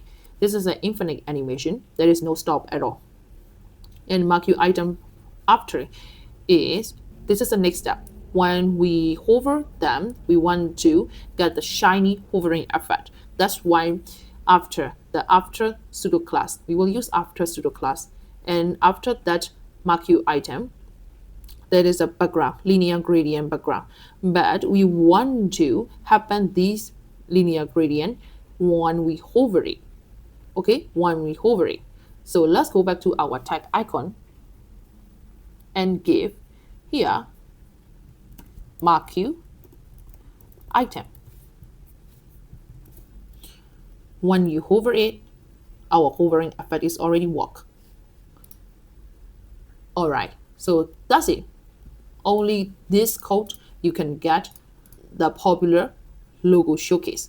Okay, so there is only one thing left to do. Let me do something. So let me go to our iPhone. Here, as you can see, although we give a specific width height, they are shrink. And if you want to go more smaller devices, it will shrink more, something like that. So to prevent this case, let's go to our tag icon, and here within our class name, we have to include that flash-nan. Okay, so that means these icons are not included in the flash. So it will prevent the flash shrink. It will prevent the shrink things. All right, so let's go back to our desktop version. Here, also as you can see, there will be spaces after these animations finish. So before that, let's wait a little bit longer. Here, as you can see, there is a space. It is really a huge space. To understand this, let's go to our index.css file and go to the end where the animation exits. That is a mark you animation. The animation's keyframe is at the original position is left 0, but at the final 100%, the left were minus 100%. So the animation would definitely go from the right side to the left side, right? So minus left minus 100 is the left side. So we don't want to wait 60 seconds to understand this part. So let's go to our mark you animation. Instead of 60 seconds, fit something like 5 seconds. Okay, so the animation starts really quickly. And here, yeah, so we can see there is a huge space. To prevent this, it is really easy. Go to our test stack, copy this, and paste it. This is really easy solution to this. So that after the end, there will be new beginning of tag icons, right? So let's go to our index.css and give 60 seconds. Reload this, and there will be no space at all. And overall animation is totally smooth. Fine. That's it. That's only the tag stack part. Let's remove our border. So now we got finished 3 sections at all. So this is the next part, the own customized carousel that will showcase our project, right? Let's see how animated these are. Click next button, image a little bit scale out from its position to their original position. See. All right, and infinite loop. Okay, yeah. So let's go back to our project and close everything. Go to our sessions, create another file that's called projects.jsx. Type RAFCE, close it. So let's build our basic setup. That is called session. And in this session, we will include our gradient spheres. Cool. And go to our app.jsa, import our project file. All right, so for the gradient sphere, there will be 2 prop, right? Sphere 1 class and sphere 2 class. Okay, let me a little bit smaller. So sphere 1 is, copy this one and paste it. It should be project.sphere-2. All right, so let's give some styling to the section with full, high full, black center, and position relative, and of course to get the navigation scrolling, let's give ID. As you can see, there are gradient spheres in our project session, and they are subtly animated at all. So let's give a parent div. This div is mostly about margin and width full, height full, these kind of things. So let's give a width full for the margin. Medium devices and larger device is MY40, but for the mobile, MY20. And let's give a position relative, because inside that there will be position absolute things included. Okay, and also let's give Z-10, so that this is above than the normal things. Okay, so let's give our title header. If you don't want to write, you can also go to our text tag part, and then please copy this tip. Go back, paste it. Let's import this title header. Go to our project part, replace these things. Title will be my project. Description is like this. The session number is 03. Yeah, there will be another div header, and we will get some margin top -20 and margin top -10 at the mobile devices. In this div, the carousel thing will happen, but I don't want to include that carousel and animated and all of the Gsap things in this component. I want to create another component for the carousel part. So let's go to our components folder. Let's give carousel.gsx, close this, type RAFCE, and here import it. This is a carousel part. So we will build the basic UI elements of the carousel. Let's give position relative. That's it, only this one. And let's build the parent part with -full position relative. For the LG device, the height is 60 VH. For the MG device, height is 40 VH. But for the mobile device, height is 60 VH. Let's build another div, and that div is position absolute at all. Width is full. Okay, and inside this div, we will write our carousel. Flash and width full, so that this is in a row. Okay, in a one row inside this div. Let's go to our index.js constant. Here you can see there is a slides array. Go to the slides, see the object ID title image, and totally like 7 slides. Let's go back to our carousel, import the slides, loop this slides array with JavaScript map. Yeah, give the key index. All right, the first one is img slide.img. Here, as you can see, there are 7 images appear in our project session. So just give slide. For the classes, let's give like width full, height full, object cover, also object center. All right, so currently these images are really small at all, because we give this thing into Flash, right? So if we give this thing into Flash, they shrink automatically to fix only in the one row. So let's give the parent div to the some stylings at all. Flash width full. For the height, it's the same as the parent height. So copy and paste the height. Yeah, so as you can see, height is as the parent height at all.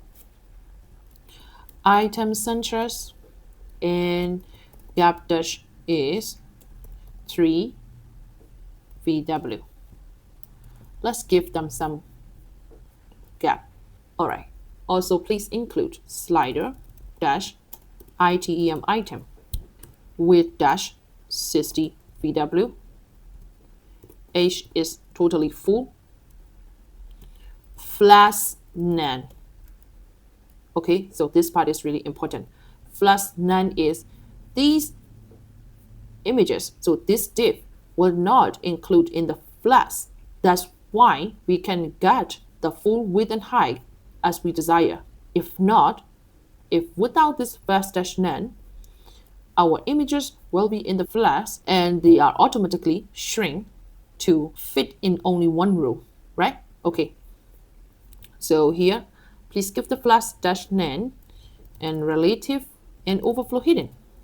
We cannot also like scroll in the X direction because in our CSS we have already prevented overflow X is hidden, so we cannot also scroll. There is no awkward and there is no weird scroll bar at all. Let's give some left value because currently right now the first thing takes so much place. So I want to give some left value but minus value because we want to go this entire thing into the X minus X direction. That's why let's minus left dash 43 VW, 43 view width, and top is 0 at all. Aha, as you can see right now, this is a center div and there will be two div at all. Two div are visible and this is a center div. Okay, without this thing, we cannot see the next div. We only hear, but this is only design choice. You can also remove these things and you can also like start from this project showcase because it is a design choice. Okay, after the images, there is also another thing is like something, a banner with included slide number, slide title, and preview project, a link. Okay, so let's do the div. This is a parent div for all of these included. Let's build another div arrow. As usual, in my way, I always create an outer div and the inner div. And inside this inner div, we will start to build a right side and left side, something like that. Okay, so there will also be two div at all, a left side and right side. All right, in the left side, there will be p tag included. It's two p tag. The first one is slide number. Yes, and the second one is slide title. Okay. So let's do the some stylings. Give the absolute ABSOLUTE absolute with full, age is only 20, to place at the bottom 0. As you can see, things are already happening to Jasmina. So this is the slide number and this is the slide title. Bottom dash 0, left dash 0. And please give the background black 300 as usual. And so here, this is a black 300.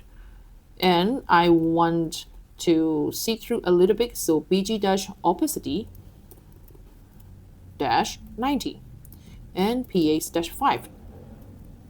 Cool. So the next thing is, please give this one the parent of these two p tag. Of course, to be sure everything is in center, please give flash dash center and gap dash 2, this one. Yeah, here include the dot. Okay, so there is another div. It is p tag and image included. For the XRC, it's a static image. IMA.js images, the same image that we use in our about section. Arrow up right.svg. Arrow up. For the size, we will give this class name medium and larger screen, size is 10, but for the mobile, size is 7. P tag is, there is a P tag that is called preview project. So this is a static text preview project. To give these two in a whole line, we will give the display flags and justify between to push these two to the edges. Items is center. Also to give these two In the whole line, let's give flash dash center and gap dash 5. So this is the same thing, only the gap is different. Okay. Here, let's see what is happening. Border dash red dash 500. Okay, that means that it doesn't take a full height. That's why we have to give after the flash height dash full. It will take a full height. Remove these things at all. Our banner is also finished. Let's go to our functionality, our arrows that will shift the direction, next, and previous slices. Okay, so this, well, will we include our arrows after this div? Yeah, this is a complete outside of the previous these div, this project showcase. After this project showcase, there will be another div at all. So as usual, this is an outer div. There will be two div at all. The first one is previous arrow and the second one is next arrow, right? In each div, there will be an image slash images slash care left.svg. svg. This is a left side and class name is with-5 h-5. It's pretty simple. Oh, why there is no image? Let's go to our, yeah, maybe the spelling. Oh, caret left. Sorry, this is only caret left. Caret left. Yeah. All right. And there will also be another image that is called caret right. So let's copy this one and then replace rnghd right here, rnghd right also. Yeah. And we will, of course, we will give the display flash. Before that, we will give a margin 10 and text is y-50 and display is in the flex direction, justifying its end to put these two arrows into the end in the x direction. We will use justify end. And gap is 5. Gap is 5. But for the median devices, we will use translate x 32. So it will go a little bit to the left. But for the mobile, it is only 5. Translate dash x dash 5. X dash 5. So in the mobile devices, it will go a little bit here. All right, so let's give some styling to our arrows. In the class name, we will use round dash dash full, and cursor is of course pointer, bg dash blue dash 50, and if we hover is bg dash pink dash 100. Active is scale 90. To get the smooth transition, we will give the transition all. To get the face width and height is width 12, height 12. To be sure everything is center, let's give flash dash center. You can copy this same exact classes into the right arrow because they are the same at all. Okay, and then this is a fun part. This is where JavaScript is included. Okay, these two functions are responsible for navigating through our carousel slide. What are these two functions? The first function is pre-slide and the next function is next slide. So when we click this two button, these function will work. Next. Let's define our functions. So if you are new to JavaScript logic or state management of the React, don't worry, I will cover it for you. Our carousel is a slideshow of images. Next slide, move forward to the next image, and pre-slide moves backward to the previous image. We will use React's useState hook to keep track of which slide is currently active. So go back to our project. At the beginning of the component, let's use useState. Constant current slide setter current slide is equal hue state the original, the initial. So the default currently active slide is 0. Okay. Current slide holds the index of the currently displayed slide. Set current slide, it updates the current slide state. So let's go to our next slide function. Here, set current slide. This is a state setter function from React's useStateHook. It updates the current slide state. Okay, here let's do pref and pref plus 1 in module operator slides.length minus 1. What does this mean? This is a state setter function from React useStateHook. It updates the current slide state. This represents the current value of current slide before the update. Okay, so this is more secure way using pref. And pref plus 1, to avoid these kind of things, let's give some brackets. Pref plus 1, that is mean it increments the slide index by 1 to move to the next slide. So let's do this one. Remove this one first and let's do this one. It is really easy. So currently our current slide number is 0, right? When we click this thing, our current slide become 2. Go to our console, remove everything. There will be use effect. The dependency array is current slide, so that we can know when current slide is changed, this use effect will be work. When we click that, current slide is 1, 2, 3, 4, 5, 6, 7, and it goes on and on, right? There is no end at all. That's why we give this one slides.length minus 1. Okay, so let's see the changes. Refresh this. The current value is 0. Click 1, 2, 3, 4, 5, and 0 again. Okay, so what is this happening? I will explain you. That is called a module operator. And there is also another thing, it's called like remainder operator. Imagine we have 5 slides. So slide.length is equal 5. And index are like this. Like we have 5 index. Array start from 0, so it's 0 to 4. If we are on slide 4 and press Nate, our equation will be something like that. So 4 plus 1 is equal to 5. And 5 remainder mod remainder operator by 5 is equal 0. So it will go back to the slide number 0 and it making it an infinite loop. Without this remainder operator, we would get an error when exceeding the last index.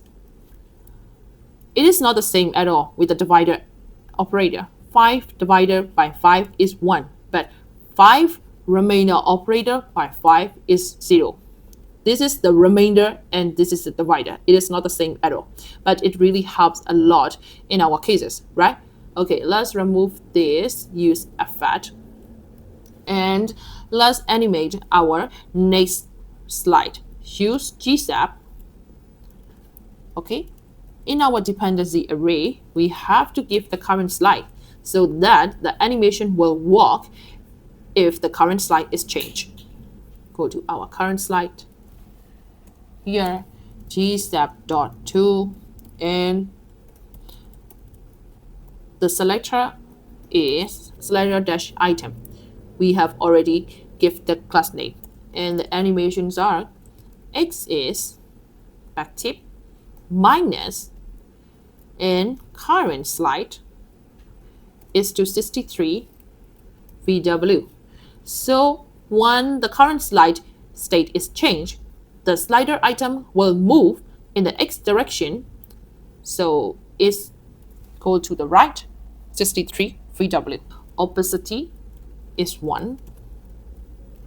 Duration is 1.2 seconds. I want the animation like is export.out. Okay, so let's see. When we click, reload this one, Oh, Gsap is not defined. Yeah. Let's input our Gsap. And go to our project section. Click next. Yeah. So when we click next, this equation will work. When we are at the current slide, 0 is to 63 is at the 0. But 1 is minus 63 move, and 2 63 is to 2 is move, and 3 63 is to 3 is move until 4. Okay, so we have like 7 slices, right? So let's console.log our slice.length. 7 slices. So 6 is to 63. Okay, so remove this one and let's write our previous slide function. It's the same. So instead of plus, we will use minus. So previous slide -1 and slide.length -1. Let's do. The next function is working. The previous slide is working.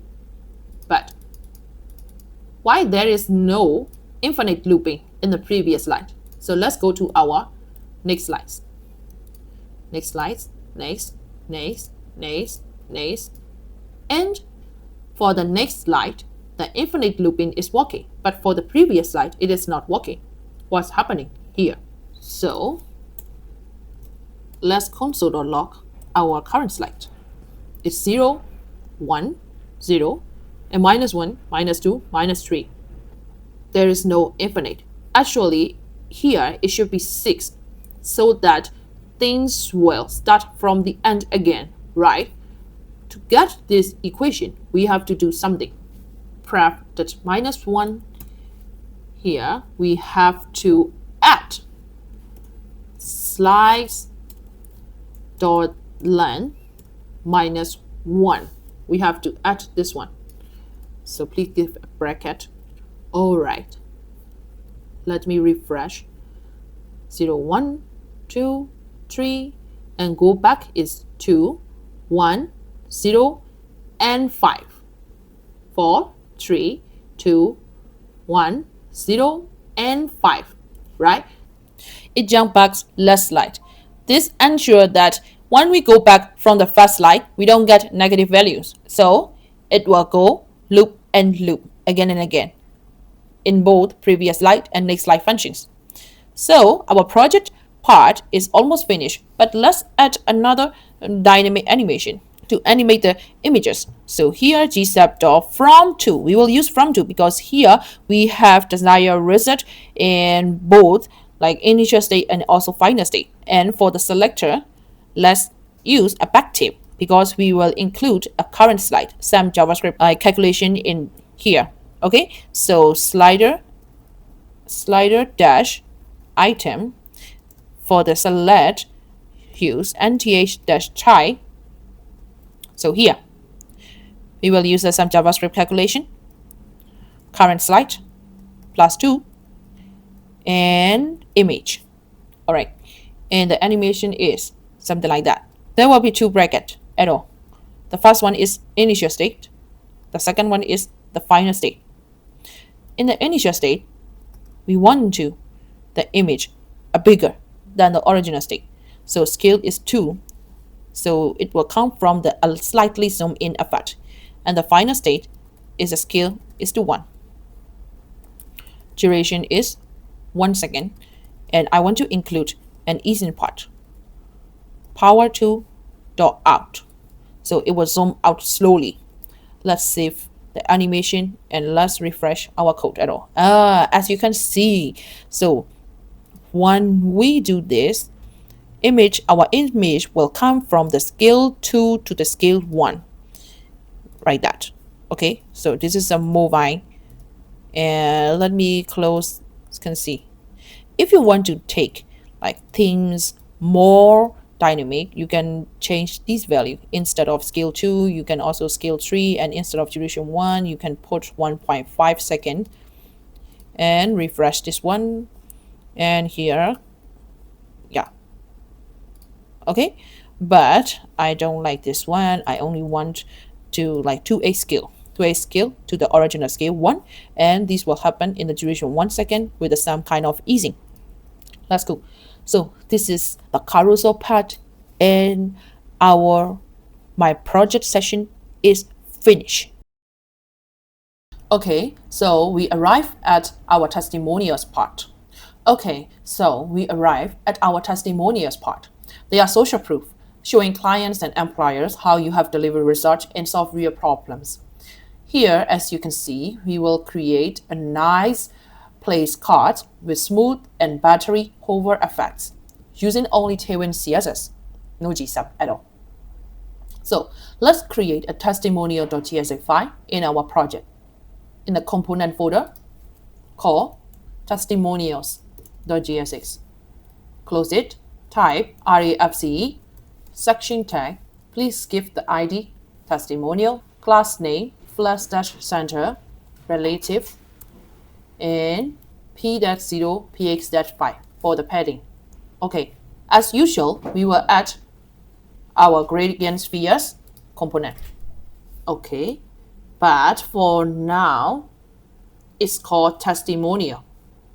STIMONIAL. Testimonial gradient sphere, testimonial sphere 1, testimonial gradient sphere, testimonial sphere 2. To see this in the app.gsx, let's import our testimonial component.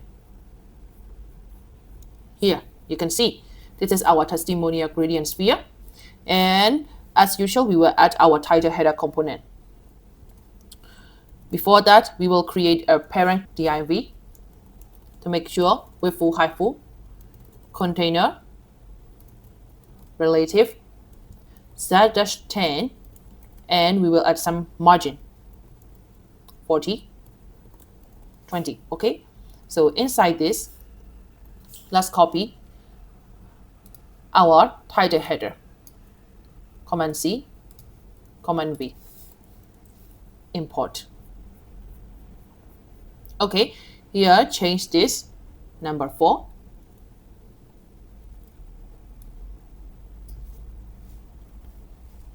All right, so let's create our UI elements.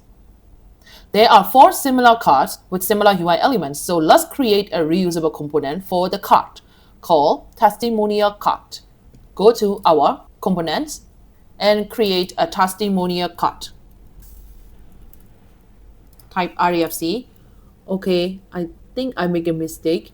Right now, the testimonial is a section, so please move the file into the section folder. And yes, for the testimonial card component, the component takes one prop, which is called testimonial. You can take a look at the testimonials array from our index.js file here, which is an object containing name, position, review, and image part. Fine. Let's go back to our testimonial file and create a loop. So before that, let me do some styling. Just margin top 20. So we will create a grid layout system in here. It is really simple. There are 2 cards at full width. So we will do recalling to cospan 1, cospan 1. Okay, and with a gap -5. div dot display grid. For the median and larger screen, it will be grid calls 2, gap -5. And here, loop the array using the map function.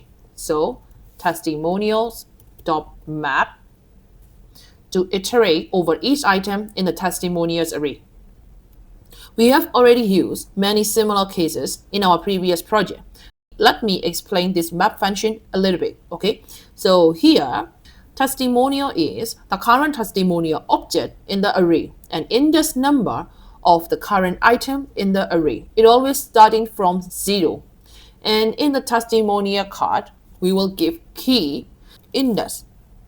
The key prop is required by React when rendering list.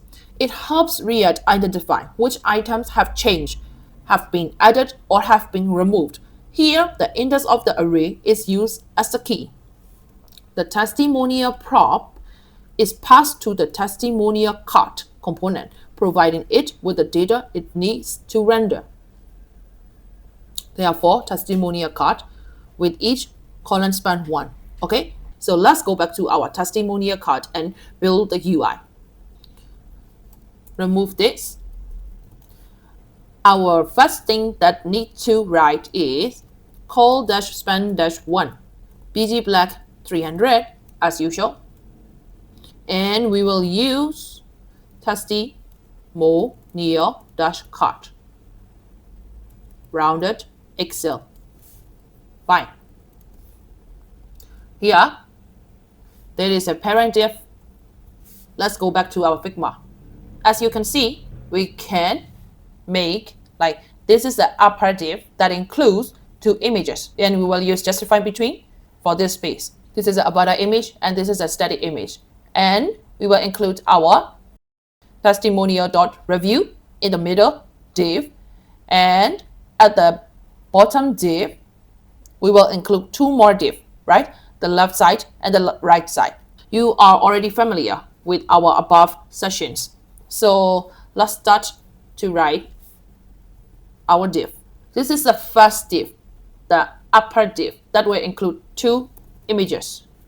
All right, so for the first image, it is come from testimonial.image part. All right, as you can see, image has already appeared. Cover. The second one is studied images code.png. Cool. So let's give some styling, plus item center and justify between. That's it.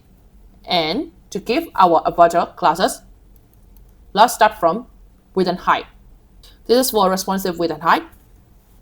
MD with 36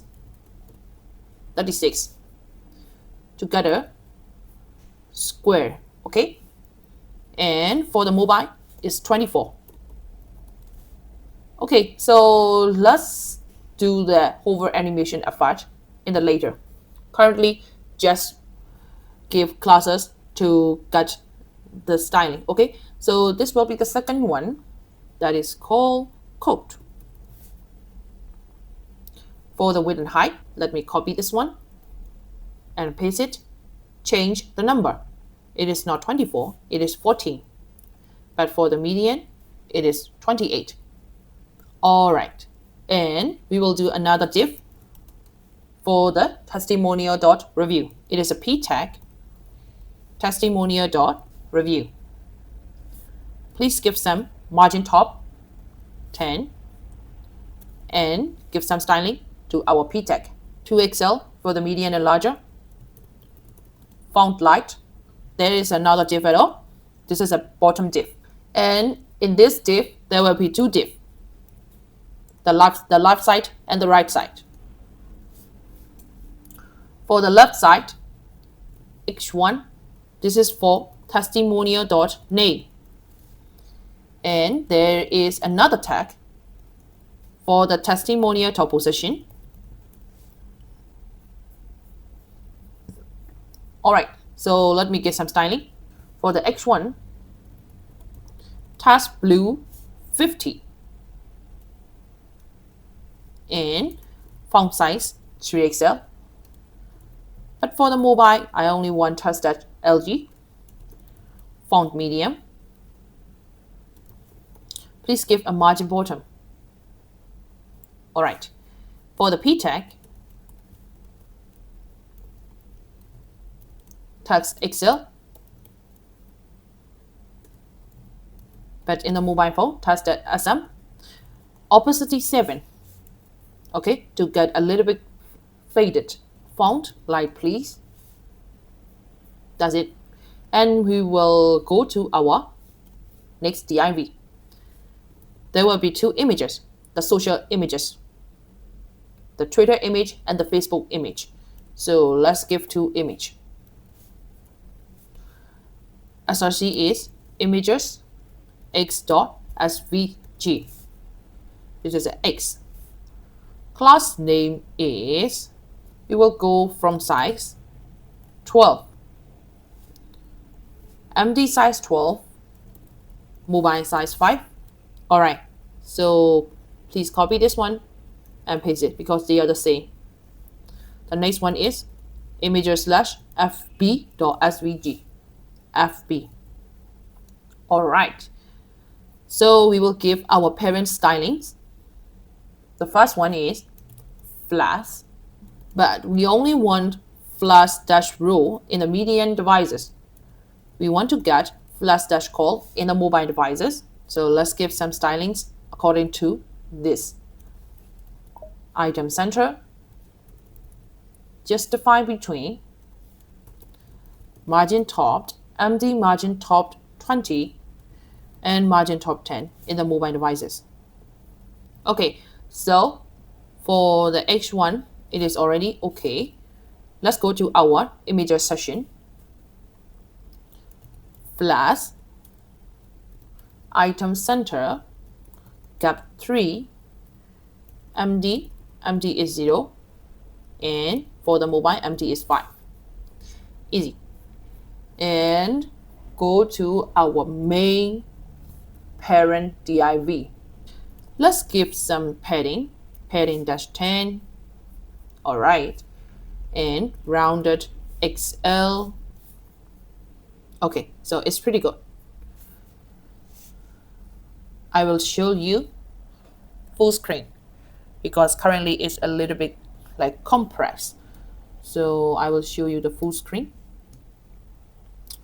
This is how our cards look like. So let's add some hover effect, just only using TailwindCSS. So let's see how we can do. Give our whole parent with TailwindCSS group utility classes. The first one is group is hover. Okay, group is hover, bg-blue-300. Let's see. When group is hover, our background is changed, but I want the animation a little bit smooth. So transition, you can give specific like transition colors, transition all, transition opacity, shadow, transform, but here I will use transition all. And duration, all right, here, let's give duration 700. Let's see. When you hover it, it becomes smooth hover effect, smooth background changing effect. It's like fade in, fade out effect. Cool. So let's go to our next hovering effect for these images. So group -hover, I want border white. So when we hover, the border will appear around this image. Okay, so let me give something before hovering effect. Border, but at the original state, it will be border -transparent. Rounded full to get the cycle shape. Okay, and please give the transition all, duration 700. Okay, so let me break some line. Here, when you hover, a border appears near the image and it is super smooth, right? Okay, I also want to animate the image with using like translating X and Y to move a little bit, like we use in our about here, in our about section. There is a preview icon, right? And then when we hover, it will animate, translate X, translate Y a little bit. So we will also use this effect in our testimonial here. Okay, go to our group -hover, and when we hover, translate Y to, and let me copy this one. When we hover, translate X2. Perfect. Let's see. Yeah, you see? Now, images are a little bit going top left when we hover it. That's super smooth and cool. Let's animate our another image. This is a code.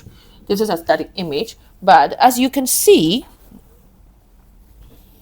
when we hover, these are just like static. I don't know, but let me animate this. Group dash hover. We will use mist dash blend dash screen, and let's use transition or duration 700. If you don't want to copy this again and again, you can make a utility class for this, but for me it's easy to copy again and again. Okay, so here you can see there is a difference in our code. It's more vibrant, right? Okay, so let me animate our next for the review. So currently, this text is not readable in our hovering state. So let's go to our review p tag, group dash hover,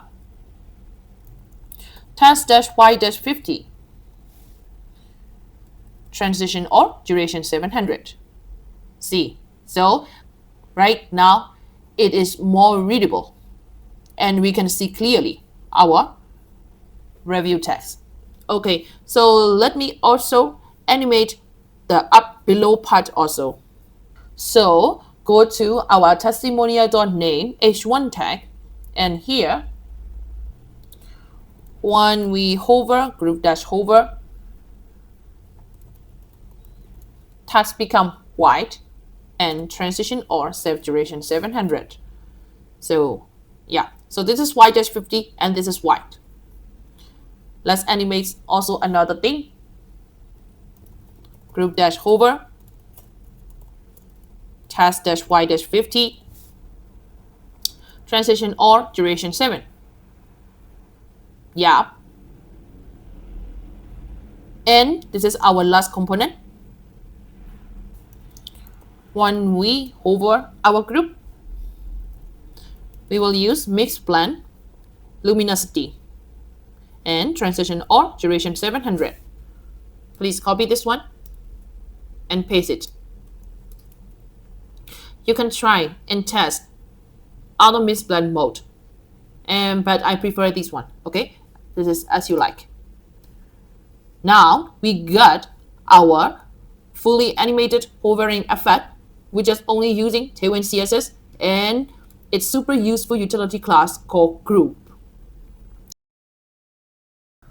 Okay, so finally, this is our last section at all. This will include the contact form and the funny dancing guy, right? Funny dancing 3D guy and some 3D text elements. All right, so before go to the 3D part, let's start to build our contact form. So as usual, go to our sessions folder and create contact. Type REFCE. In the contact, we will do section. Please give the ID contact. Class name, let me remove everything.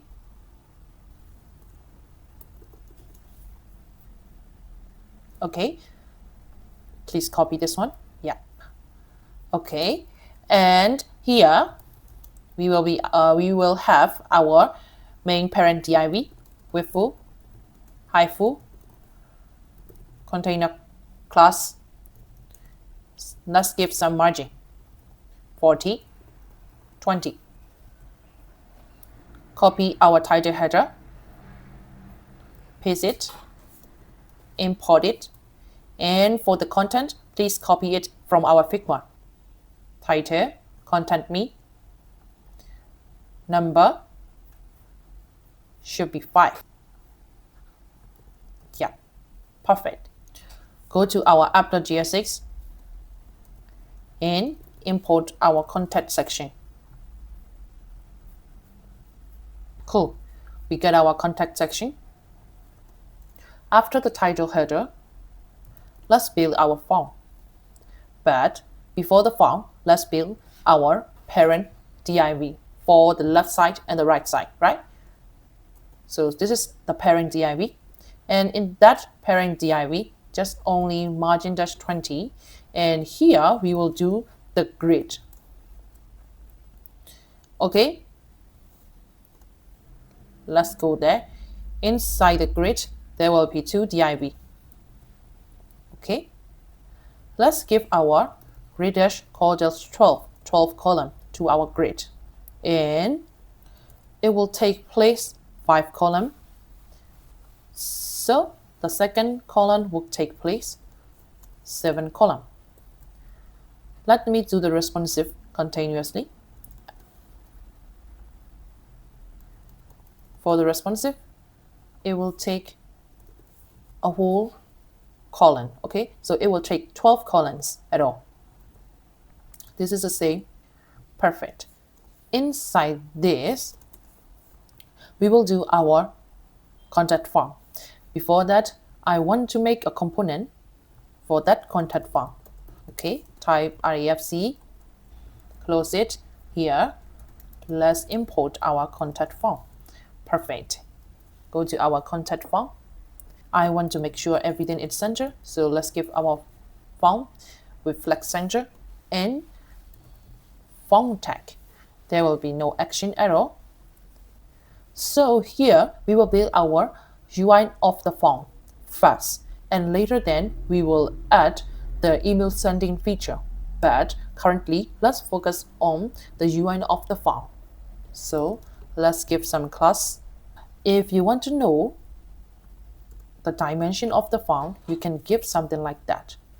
Okay, so you can give something visible, so it's just like border. Let's go and let's build our fax label and import. It is really simple. If you got one import and one label, you can copy and change some content. Okay, this is really easy at all. So let's give our label, and the next one is import. HTML label for is name, label is also name, and our import is id is name. So this should be the same, so that like we can trigger our input here. Just only click this one. Okay, let's give some placeholder. So example Tommy and class name. Okay, here we will give background and text color bg-black-300. We can see this is a background. Let's give some text color to be more visible. So with dash full and text is, let's use some arbitrary value, A7, A7, A7, and flags call gap7. Okay, so that we will also give some classes to our label. It should be block because I don't want in a row. I want the label take place in a full width. So let's say it block, and text dash white and text dash, this is for font size, and font weight, let's give some margin 2, just only margin bottom 2. Perfect. Let's give our styling to the import with full px4 py4 is pretty clear.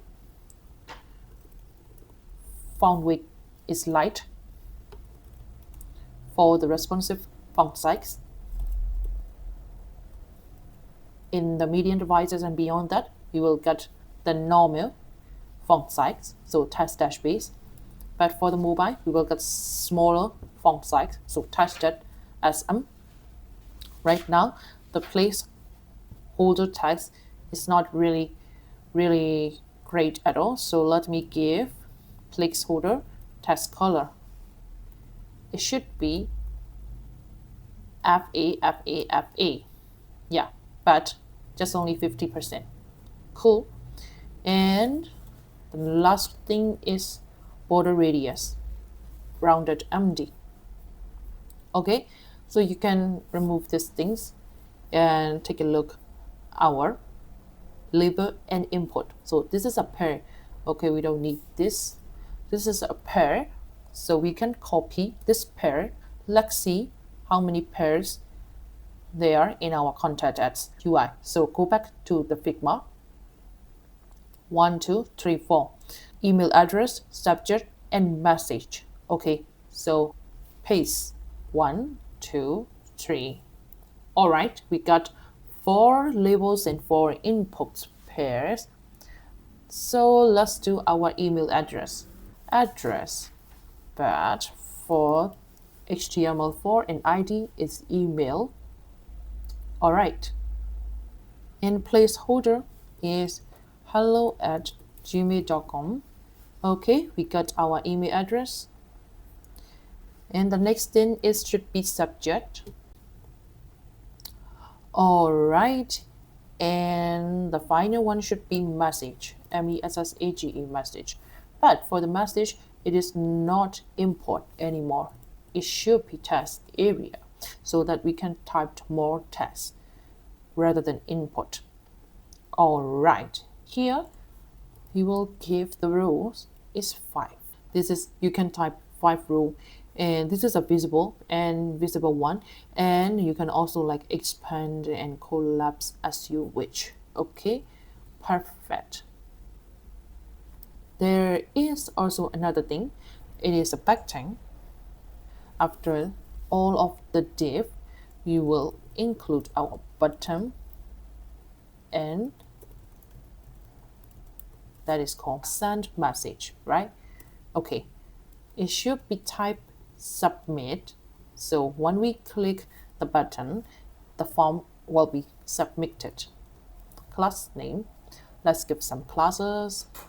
Yeah, it is pretty similar than our import, but let me give py-4. It will have a different background color, and test out y-50. And for the font weight, it should be semi-bold. So it's the same as the border radius.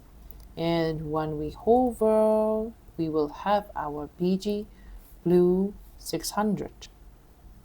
Okay, to get a smooth transition, we will have our transition all is also okay when you give transition colors, and duration is 300. So let's see. Yep, it's pretty good, right? Okay, let's give another one. It's called cursor pointer. All right, perfect. Here, let me tell you something. So as you can see, this label class and this input class, they are like repetitive, right? Everything is the same. Every label class is the same, and every input class is the same. In this case, you can give these classes into the component. So let's go to our index.css, and here we have our add layer components, right? So that is called label dot label. For the label, let's copy this and write applying for the TailwindCSS. Let's give, select everything with Command D, remove it, copy paste. That is called label. As you can see, it is the same. So here there were no maxi at all. Everything is clear, and we only replaced one word, label. So let's do the same for the input. Let me copy everything, Command C, and please give import at apply, Command paste. Copy this import, Command D, to select everything that is the same. Remove it, place it. Right. So right now you can see there is no long TailwindCSS classes, just only one word. Perfect. So this is the UI of our contact form.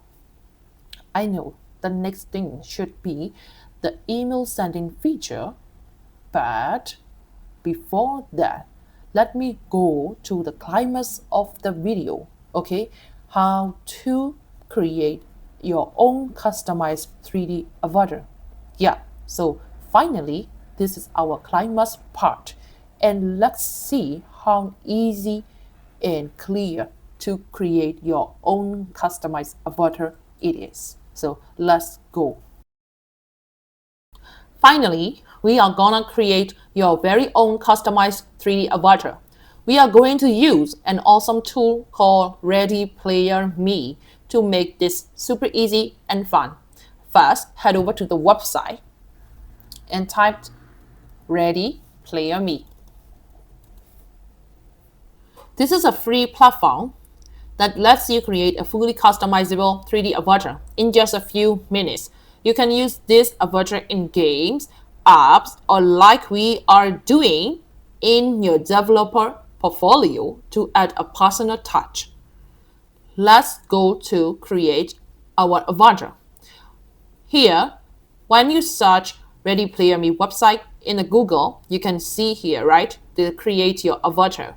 So you can click and you can start to create. So once you are on the site, as you can see here, personal avatar with one click, right? Take a photo or choose file. So that means if you give the photo to this website, the website will generate really similar model like you, okay? So I don't need this one. So let me close this.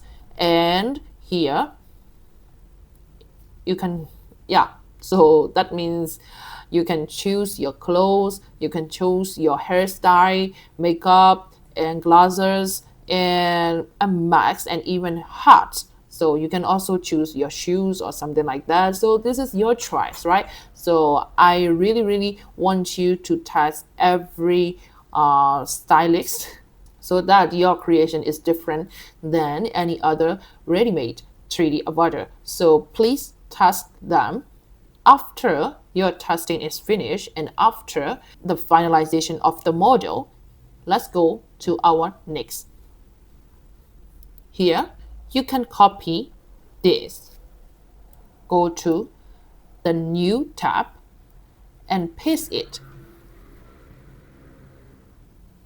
Perfect. So we got our customized 3D avatar. I think it's pretty simple, right? Ready Player Me has a tons of options, so take your time to make it uniquely yours.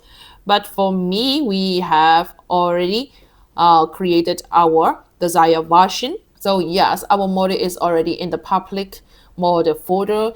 You can use our model also, but I really encourage you to choose your body type, skin tone, hairstyle, and even add cool accessories like glasses, hats, or jewelry to get a unique one, okay, to get yours.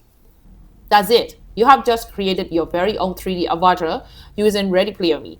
In the next step, we will animate this avatar using Mixamo website and bring it into our 3D portfolio project. So let's go to our Mixamo website. Here, when you search Mixamo on the Google, click the first one, Get Animated. So if you don't have your account, Mixamo needs to sign up. Okay, so let's do the sign up for free.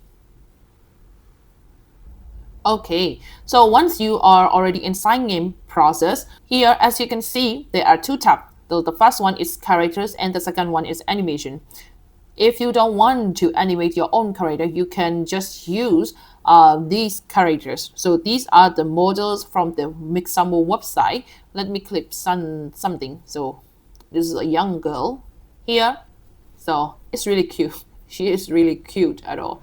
Let's go to our animation tab. Just click one animation.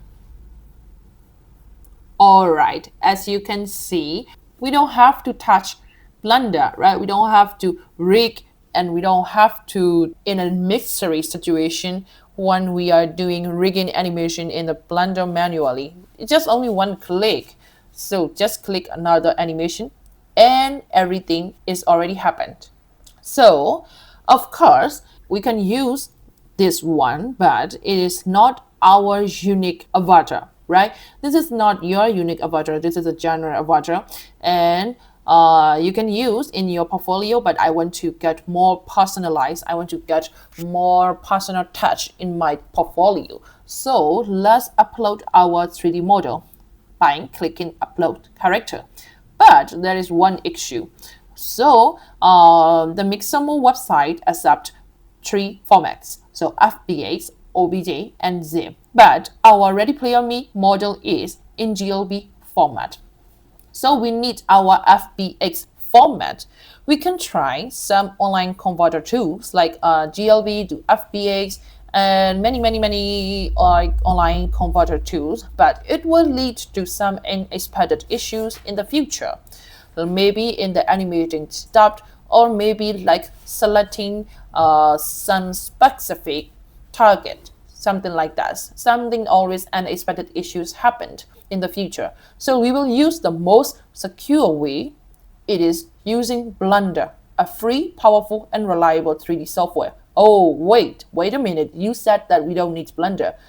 But here we go. Why do we need to download Blender, right? Don't worry. We only need to use Blender to change the model file format. So just some clicks, you don't have to build your 3D model in Blender. Just only some clicks to change the file format. First, download Blender. So, blender.org. Okay.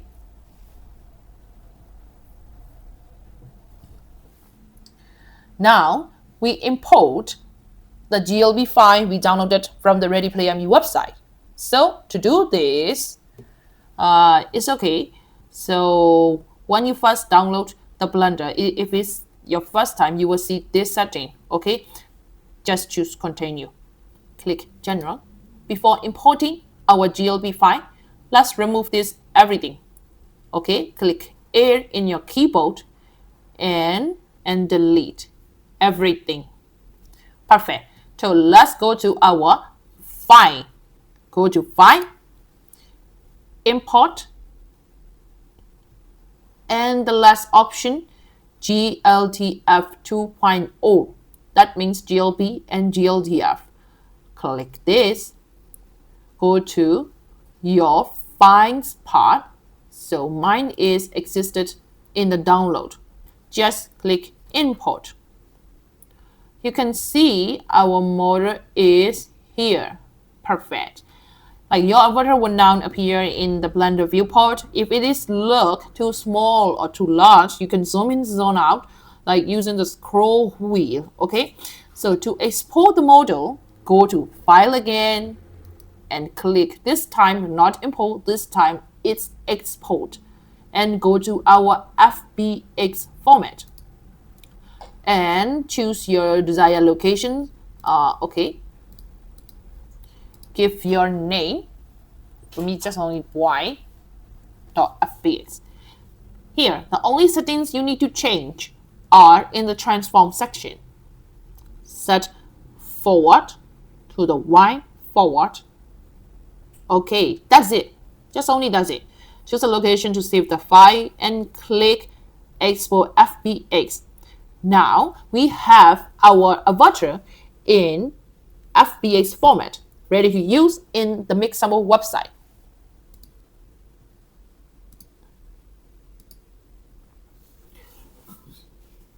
Click on Upload Character and upload the FBX file we just exported from the Blender. Mixamo will automatically rig your avatar, and which means it will add a skeleton to your model so it can be animated. Okay, don't worry, these things will not included in our website. Okay, so just go to click Next. Yes. After the auto rigging process is complete, you will seal your avatar in the Mixamo viewer. Now comes to the fun part, is adding animations. As you can see, Mixamo has a huge library of animations to choose from. You can browse through categories like walk, dance, sport, fantasy, or even like superhero animations. Okay? Once you find an animation you like, you have to click download. Here, we don't have to touch any setting except this.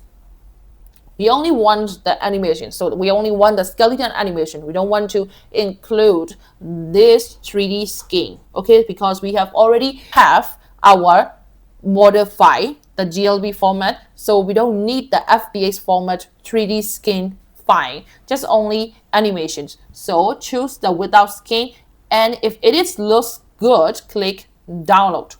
After downloading, you will have an FBX animation file, and you can repeat this process to download as many animations as you need for your portfolio. We will take this animated avatar and integrate it into our 3D developer portfolio. Go to the contact.gsx file. I think you will remember that we left a block for our 3D model. So for this one, let's create our contact experience in our components. Type REFCE. We will place our canvas in this component. So in our general layout, we will have a width full, height full, margin 0. But for the mobile phone, I want to add margin top 32. Okay, let's import our contact experience. Let me give a border to see its place.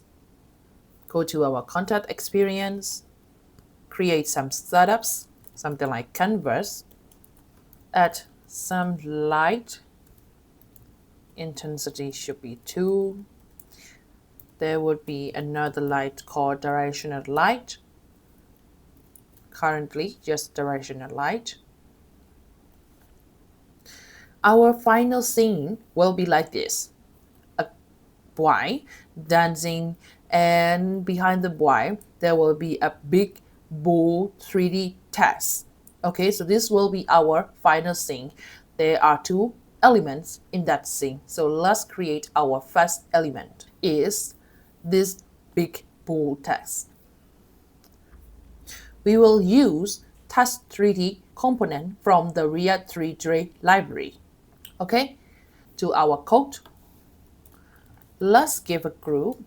A group is a div in our HTML. Okay, group in 3D world means like a div in our HTML tag. Then let's import test 3D. Inside this, we will write hello, and for the material, I want to get the mesh normal material. It's like purplish and bluish, that kind of materials. If you want to appear this text in the scene, you have to give the font. So, and that file also should be a .json format. Currently, we have already provided the interbold.json file in our public fonts folder. Let me do this. Font, and the file path should be fonts interbold.json. All right. You see that? We already have our big bold 3D font. So let me give some extra steps like positions, how bevel size, height, line height, letter spacings, and the size, these kind of things. So position is -3, -3, -2. This is the best position for us. Okay. and curve segments is 32. I want to get a rounded font style, and then we will enable. These are general usage. If you don't want to test many things like this, you can copy from the dry example. This one, you can copy it from the original dry example, something like this. Copy this and paste it. But correct the fine part. Perfect. And then please give some positions. All right, because we want the text in the bottom of the scene so that it is laying on the floor. Okay, all right. And the next element is our Y, dancing Y. So let's do the process of the dancing Y. So we already have our model file. In the model folder, we have our y.glb file. Okay, so the next step is we can use this y.glb with use gltf from the react-dry library, but the easier way and the much simpler and the best solution is open the terminal, go to a new terminal, type public models. We are currently in the models, and type npx gltf gsx and the model name. The name should be while.glb, and we will use our -T option to get a reduced file size one. Okay, so enter it. It does two things. npx gltf gsx model name does create a React GSX for this model, and the next things do reduce the file size. Okay, so currently it does two things. Let's see it. We have our y.gsx file in our public models folder. So let's move it into the components folder, go to it, and close it, close it. As you can see, our original file size is 1 meg, and currently the file size is 495 kilobytes. So it definitely reduced around 54% of the original file size. So it does a lot of useful things. Okay, here you have to correct the fine part. So models also at the bottom one should be corrected. Okay, and we will give our model into the contact Y name. So currently, actually in our project, we will have a two Y, right? So hero session Y and the contact Y. That's why I give a content Y. Let's go back to our content experience and import our contact Y. So after the test 3D, contact Y is imported. Perfect. So as you can see, there in the middle of the scene, a Y is standing. Okay, it is stiff. So let's give some scale and position. I want to make a little bit bigger than the original size. Of course, we have to move it a little bit down. Perfect. So now it definitely looks like they are on the scene and they can be seen really pretty. Okay, so let's give a specific camera position. So I want to move the camera in the Z direction a little bit forward. Okay, perfect. And for the direction of light, -5, 5, 5, and let's give some intensity. Currently, I think it's a little bit dull. Now it's so bright, but if you give some color, 1C3 for FF. Yeah, I love it. So currently right now, the lightning is in a bluish mood. So it is in a moody, and I think it's perfect with our theme, right? Blue and purplish. I love it. Okay, So our current scene is perfect, but we need our animations, our dancing guy. So let's go to our content point again. And in the content point, we have to use our mixamo animations. Okay. In the model files, we have with hiphopdance.fbs that we exported from our mixamo. We will use this animation. Before we use it, we have to do a little bit setup for the animations. All right, so constant animations equal use FBAs because our mixamo format is in the FBAs. So we will use FBAs from the React Dry library. And the file path should be, let me copy it because it has a difficult name, and paste. Remove the public thing. All right, so currently we got our animations is with hip hop dance or something like that. Let me console log it out to see what do we got. So we got our animation clip and name is mixamo.com. So it is in an array.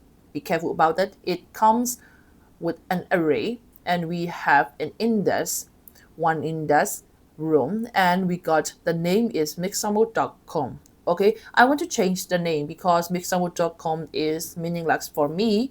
So I want to change the name into the dance. Okay, so animations fast room dot name, let's give it to the dance. And the next step should we do is action, because currently it's just only the animation clip. We have to play that animation clip using use animations from our React 3.js library.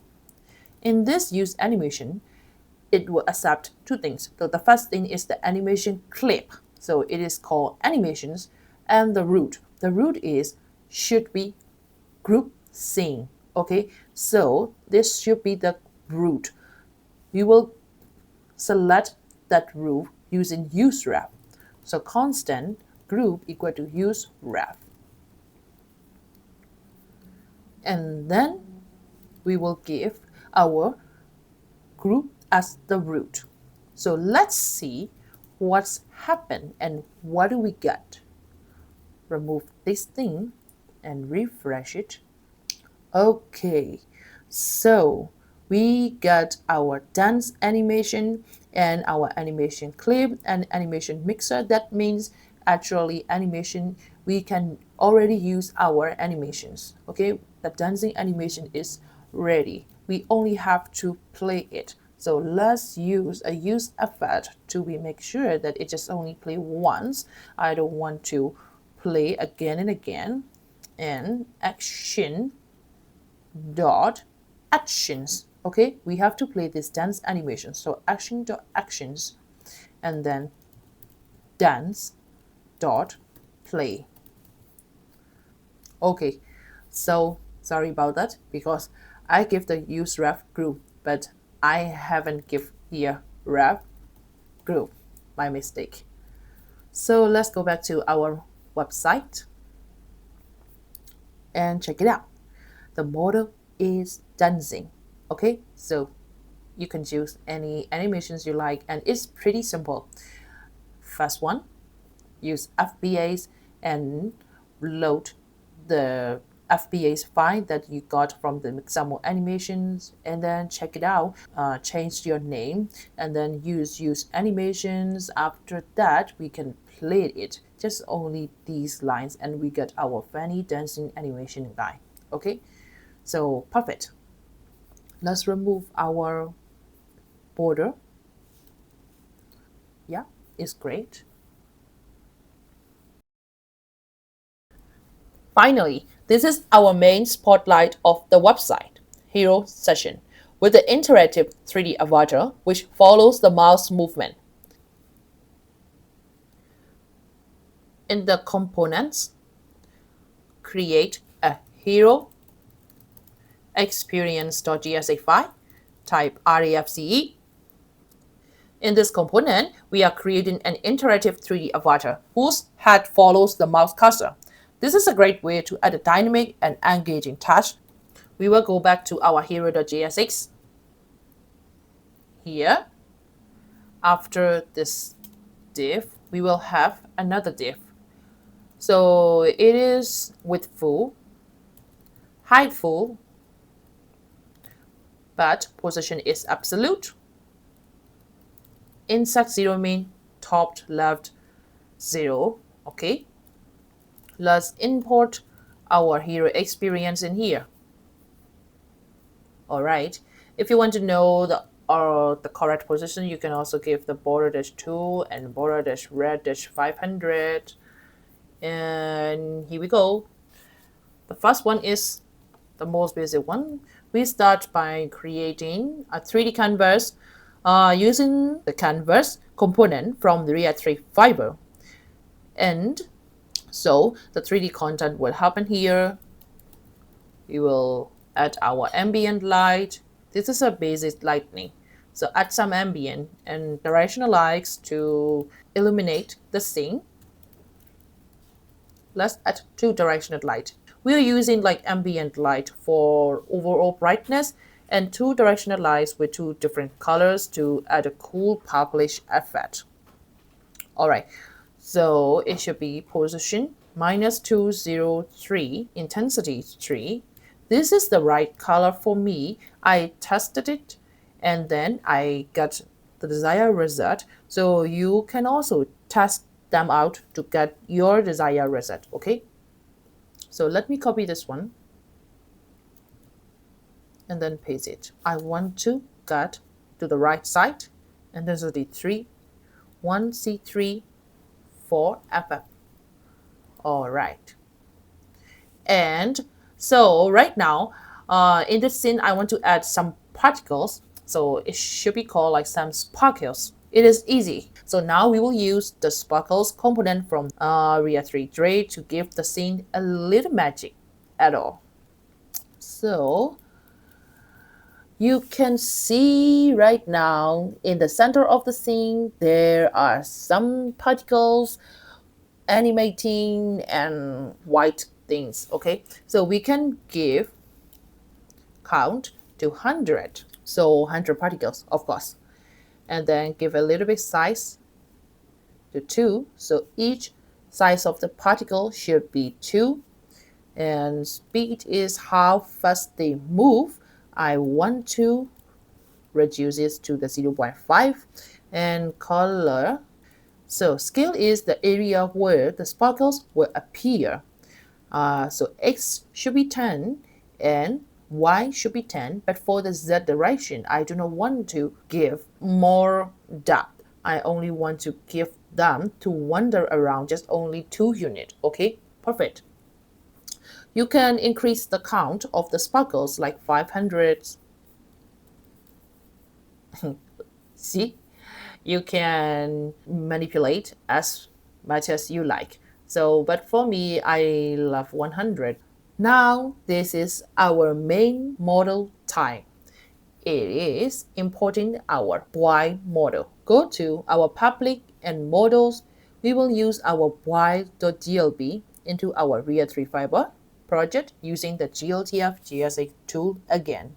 Let's use this one. Of course, we already have our Y-transform.glb that is created by the GLTF-GSA package, but this is not the same component. We do not want to use the content Y. We want to use a hero section Y. Okay, let me change to the content Y.gsa. So I think I should have changed the name. Not Y, it's content Y. Okay, so in our previous terminal, in the public models terminal, we will write -t again. Go to our public models, we will get our Y.gsx. All right, so we will give to the hero Y.gsa file. Go to our model file correct the model file path, models, models. The file should name hero boy. We will use that hero boy in our hero experience.gsx. So let's import. We will use a group first and import our hero boy. You see, as usual, we will get some scale. 9 is a pretty big one. Yeah. So of course, we have to move to a little bit down. 0 minus 15, 0. In that way, we can see our upper body, not a whole body, just only an upper body, because this should be the main focus, okay? So as you can see, our test effect is working. So this is the behind the model, and this is upper the model. So it creates some kind of layers, you know? Our model is ready. It's time to upgrade our wild model. The first thing is mouse interaction. So for the mouse interaction, let's start with use effect, because we have to create a handle mouse function. We start by defining the mouse move callback. This function runs every time the mouse moves. We will use this to update the model's head and body based on cursor position. Handle mouse move. So event, and then to activate it, we have to create a listener, window.addEvent listener, which interaction is mouse move interaction. We will call this handle mouse move function. After that, we will have the return function. So this is called a cleanup function. In the return cleanup function, we remove that event listener when the component end mounts or when dependency change. This is important to prevent memory leaks or duplicate listeners. Okay, so let's go inside of our handle mouse move. Right now, if you console.log out, the event console, refresh everything. When you mouse move, you can see the event is working. Okay, delete this one. We will have our inner width and inner height of the window, and then so window width and height, they are a huge number, around like 700 or 1000 and much more. So we have to normalize these mouse coordinates, because if we use directly these numbers into the 3D world, everything will be crazy. Okay, because 3D world is like 1 unique, 2 unique, 3 unique, and -1, -2, -3. So if we put like 700 or -700, we cannot even see what is happening in the 3D world. So we have to normalize the mouse coordinate. We got the size of the browser window to normalize the mouse coordinates, and we will need this to convert the pixel values of the cursor into a range that Three.js understand. Okay, so to do that, constant mou as in mouse, use ref and new 3.vector2. Okay, so we haven't import our 3, so let's import star s3 from 3 library. Here, let's use 3.vector2, because in the 2D, we only have x and y, not x, y, and z. We only have x and y, right? We will use vector2. Vector2 means this mouse variable can store two things, x and y. Perfect. So let's go to our handle move function, and let's store these mouse.x and mouse.y. Sorry, mouse.current .ace, event.client. This is a normal and popular way to calculate the normalized mouse coordinates. So this is a popular way. Inner width for the x, in -1 for the mouse.current.y. Let's modify a little bit. It should be +1. So in the Three.js, upper part of y is plus, and lower part of y is minus. So we have to multiply with -1. So this is another way. We have to replace with inner high. Okay, to explain what is happening right now, is this is where we normalize the cursor position, even though client X and client Y give the current position in pixel. We normalize it to a range of 1, 1. Okay, so +1, -1, which is how 3D engines usually map space. X equal to -1 means far left, and X equal to +1 means far right. Y equal to -1 is bottom, and Y equal to +1 is top. We store these values in the mouse.current.x and .y, so they parse it between frames. So the next thing is a new 3D vector, which is called target. We will use that mouse.current x and y to select the target. So let's use 3, but this one, it is in the 3D world, right? So we don't use vector 2 because we have another thing, it's called Z. So we will use a vector 3, and for the x and y, it's pretty clear, mouse.current.x, and for the y is mouse.current.y.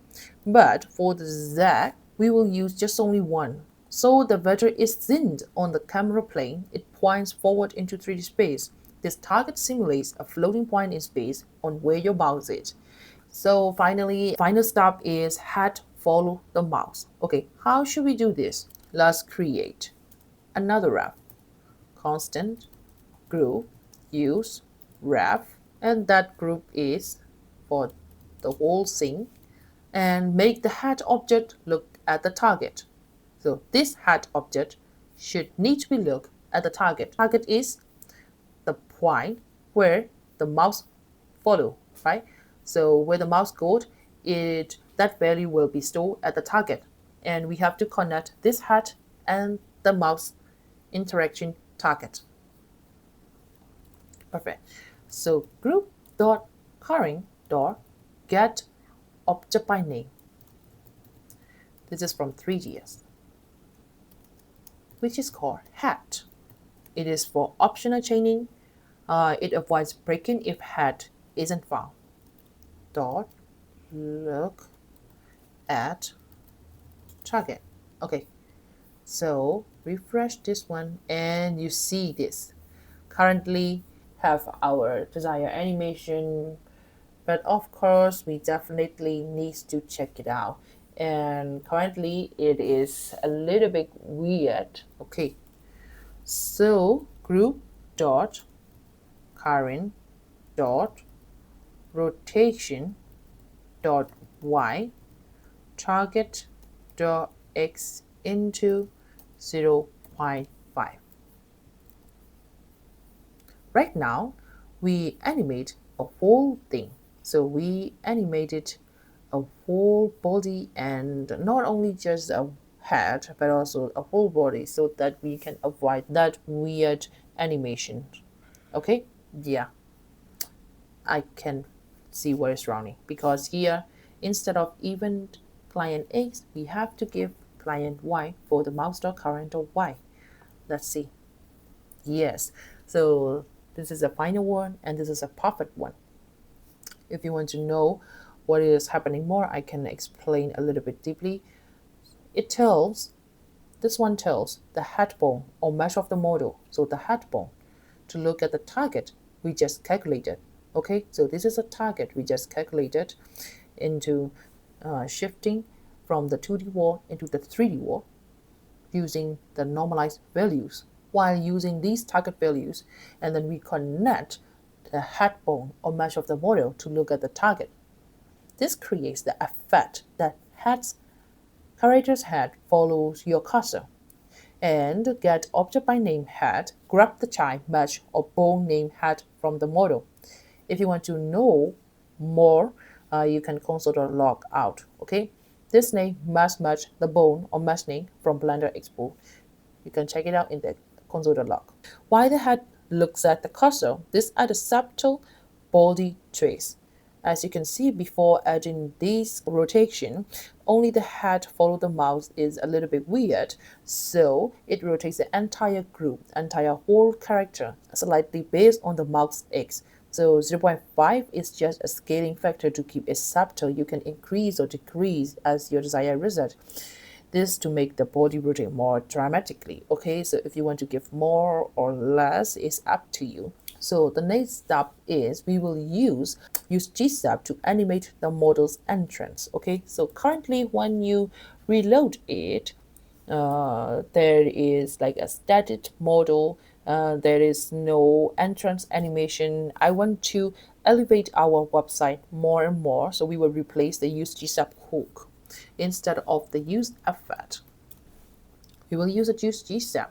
This works like use effect, but is optimized for Gsap animations in React. Okay, so of course, the general idea is when we reload our browser, the current rotation of the model is in the back. Okay, so the model will turn when the site is reloaded. So currently, it's facing towards us, right? We will use gsap dot from to. So later target is group.current.rotation. From to is there is a from and the next one is a to. The initial start is we will rotate the one direction. Okay, so the initial start is math.py. See, this is the initial part. Initial part is the model turns backward, and when we move our mouse, it will move accordingly to our mouse position. The final state is rotation.y, it's 0. I will give a little bit delay, 0.5. Animation lasts for around 1.5 seconds. And for the easing, I want to use expo.inout. In our initial state, the model starts rotated 180 degrees on the y-axis, so it's facing backwards. And then we animate it to face forward. See? And each exporter in out makes the motion feel soft and cinematic. Start slow, speed up, then eases again. I love that ease exporter in out. So, but currently we have some issues. One, the model animation is not finished, and then you move your mouse, it like a ghost, right? Our head is already turned when the body is left behind. To prevent this, we have to make sure that our Gsap animation is finished or not. Okay, so to know our Gsap animation is finished or not, we will create a state using useState. Constant is intro animation done. The initial state is false. In Gsap, after the is, we will have a complete. This is a fallback to know that animation is complete or not. So copy this set is intro animation done. Set the state into true. Okay, to copy this one, and then we will only call that hands and mouse move once the animation is finished. So is intro animation done, we will call this handle mouse move. Okay, refresh this. When you move, we have to update our use Gsap when our intro animation is done, right? Let's update with dependency. Is intro animation done? When the animation is happening, whenever you move the mouse, the head follow the mouse animation, it is not happened. But as you can see, we got our 2 times animated Gsap animations. So to prevent this one, we have to get another if condition. So remove this one. If not is intro animation done, we don't do this. Okay, so if intro animation is false, we will do this. If its intro animation is true, we will do this one to prevent weird animations. Just reload this one, move mouse, not. And then move your mouse again, the head follows the target. And there is no another weird animations at all. Perfect. This is a final thing, and we have already made it perfect. So let's remove our border red. Go to our hero.jsx and remove these things. We don't need it anymore. Great. We get our main things. So hero animation is done, hero session is perfect, and we have included all of the 3D models that should be in our project. Okay, so the final thing is setting up our form, right? Using React hook form and sort for the validation. So since we have already set up our form UI, it's time to move on to integrate the functionality. For handling forms in 2025, there's one library you absolutely need to know. It's React Hook Form. So what is React Hook Form? It's a powerful library that makes handling forms easier and more efficient. And like before, we don't need to manually manage state for each input field anymore. It allows us to easily apply validation rules directly on the front end, so we don't need to do the backend stuff. It significantly improves performance by reducing unnecessary re-renders. So let's install the library. To install it, click Get Started and copy the command code. Let's go back to our project, open terminal. This is a models terminal tab, so delete it. We don't need it anymore. Open a new terminal, paste the command code, and install the library. Let's navigate to our contact form.gss where we will set up our form using React Hook Form. Okay, so let's import use form from the React Hook form. And we will define our initial form detail. So these should be name, email, subject, and message. Constant initial values equal to name emptied, email emptied, subject is also empty string. Finally, message is also the empty string. And we will set up our hook using the use form hook. Okay, so constant equal use form set default values equal to initial values. We destructure important methods from this use form hook, which method is register and handle submit for helping handle form submission in a controlled way. Okay, so this is for the handle submit, and this is used to register input fields with use React Hook Form. The next step is connect inputs with React Hook Form. Now let's bind our inputs to React Hook Form using register. For the name input, curly bracket, and spread the register method of the use form. The value is name. That's it. Okay, so it's really easy. And let's copy this one. For the email address, it should be email. For the subject, the value is subject. The last one is message. Okay, and our button is already submit typed. Now that we have registered the inputs, so let's finalize the form by adding the submit function. Go to our form, type on submit. The event is on submit. When we submit our form, handle submit will work. And in that handle submit, we pass our custom on submit function when the form data will be available as a parameter. So let's define our custom on submit function. It should be the @await. Okay, so data. Let's console our data first and put our custom on submit function to the handle submit function from React Hook Form. Now our form is fully functional and ready to go. So let's text in our browser. Open the console, go to the font, name, Tommy at, for the email address, job. Hi, let's send our message. So we get our font values using our use form hook without much difficulty. Now that we have integrated React hook form, so let's move on to implementing the validation.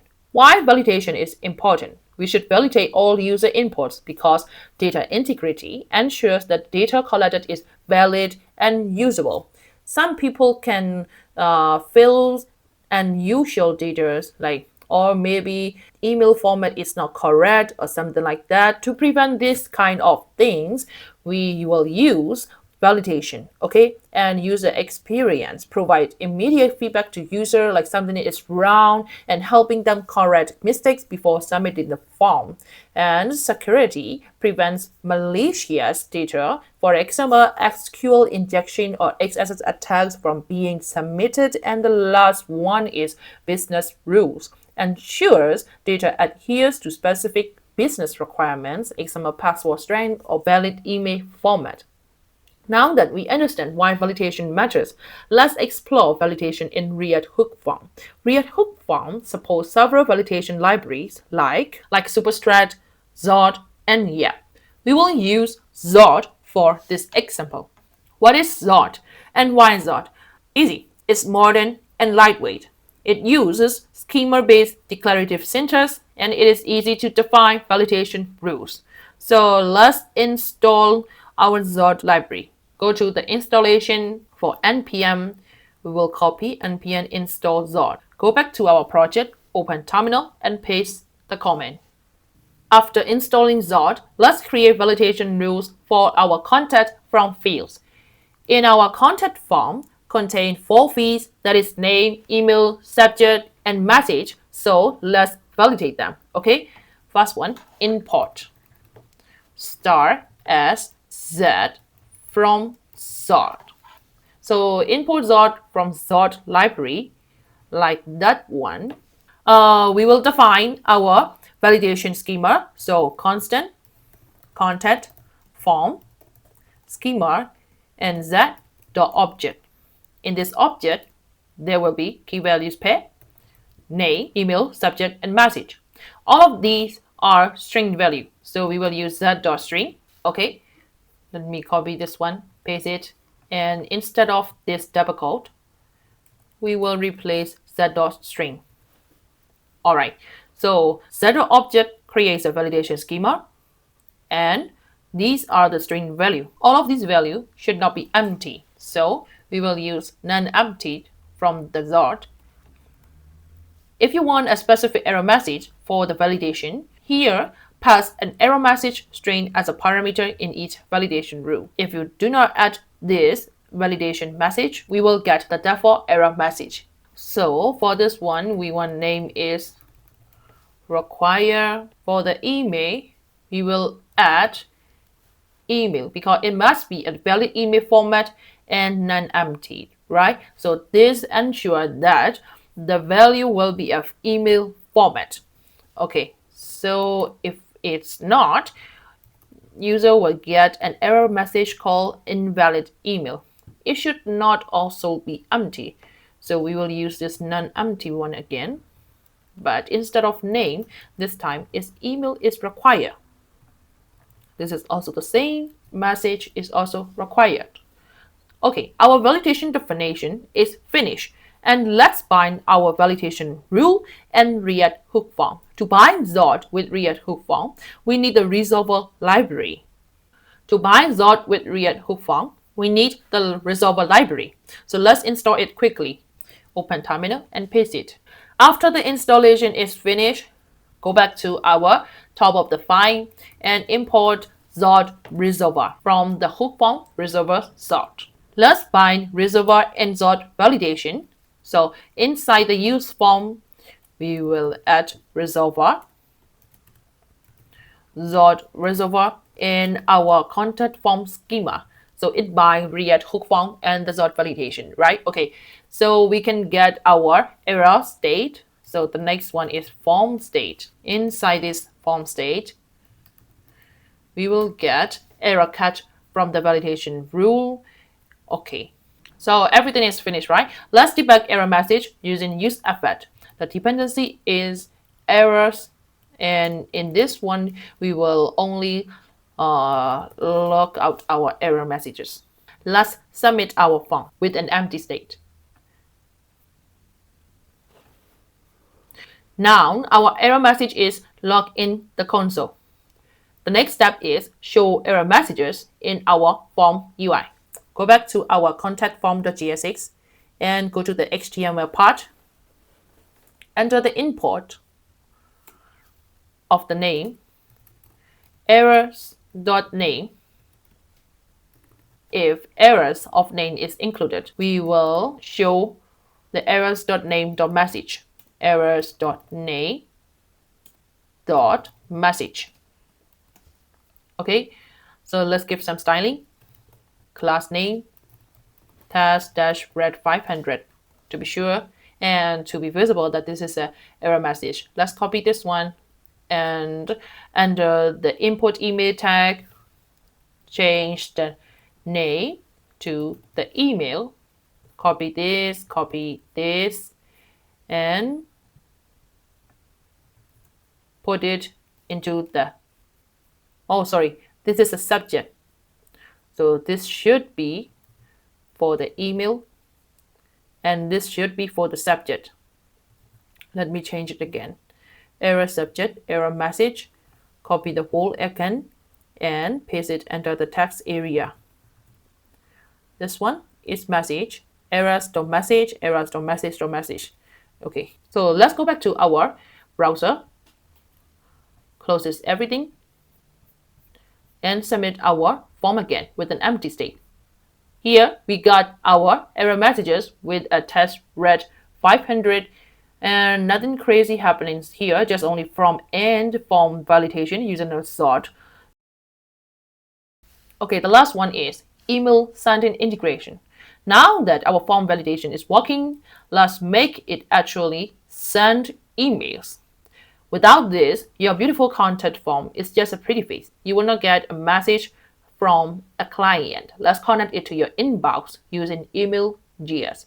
So let's meet email.js. The hero we need, a backend free email service that forward form submissions to your real email. No server code required. By the way, it's not sponsored. They didn't pay me to say this, okay? So free plan is 200 emails per man, and paid plans start at $9 per man. Okay, so for our tutorial, we will start from the free. Go to the email.js and sign up for free. But I have already signed up at email.js, so let's type into the dashboard. Okay, here, fill some information of yours, emails, and password. But I'm already signed in. First thing, let's create our email service. Just click Add New Service. There are many services, but we will use the Gmail service in our contact form. So click Gmail. The name is Gmail, but you have to copy this one and paste it on the someone else. For me, closes everything, and let's create our env file. Paste it here for a while. Okay, connect your account. After connected your Gmail account, click Create Service. So the service has been added successfully. The next step, we will go to the email templates and create a new template. Click Create Template in here. We can customize our email template with Design Editor or the Code Editor. All right, we are dev. Let's skip Design Editor and code up our email template the way we know best. So here's a sexy email template you can paste into the editor. We have already provided this one into the README file, so you can go and copy this one and paste it here. And then apply changes. Click Apply Changes, and this will save our email template. Click Save button. The template has been added successfully. After that, we will click Test It. Title, Dream Job. Name is Tommy, time, anytime. Message, you've got a job. And email is, and click send test email.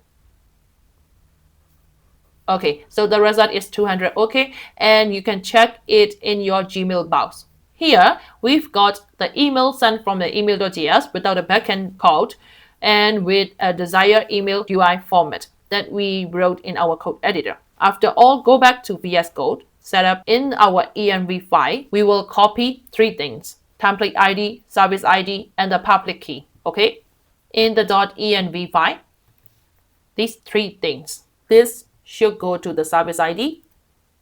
Remove the extra space. For the template ID, go to the settings, copy the template ID, go back to the env file, paste it. For the public key, and go to the account, generate tab. This is a public key after the paste it.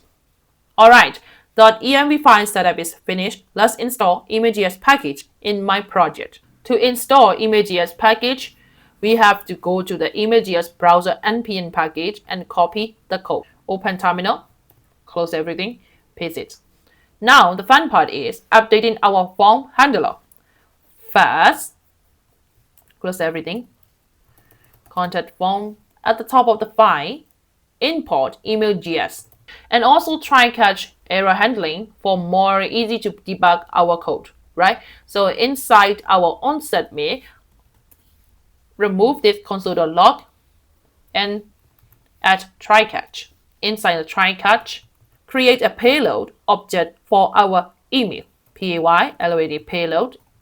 This is an object, and we will do title is data.subject and name data.name, email is data.email, and message is data.message. The last thing is time.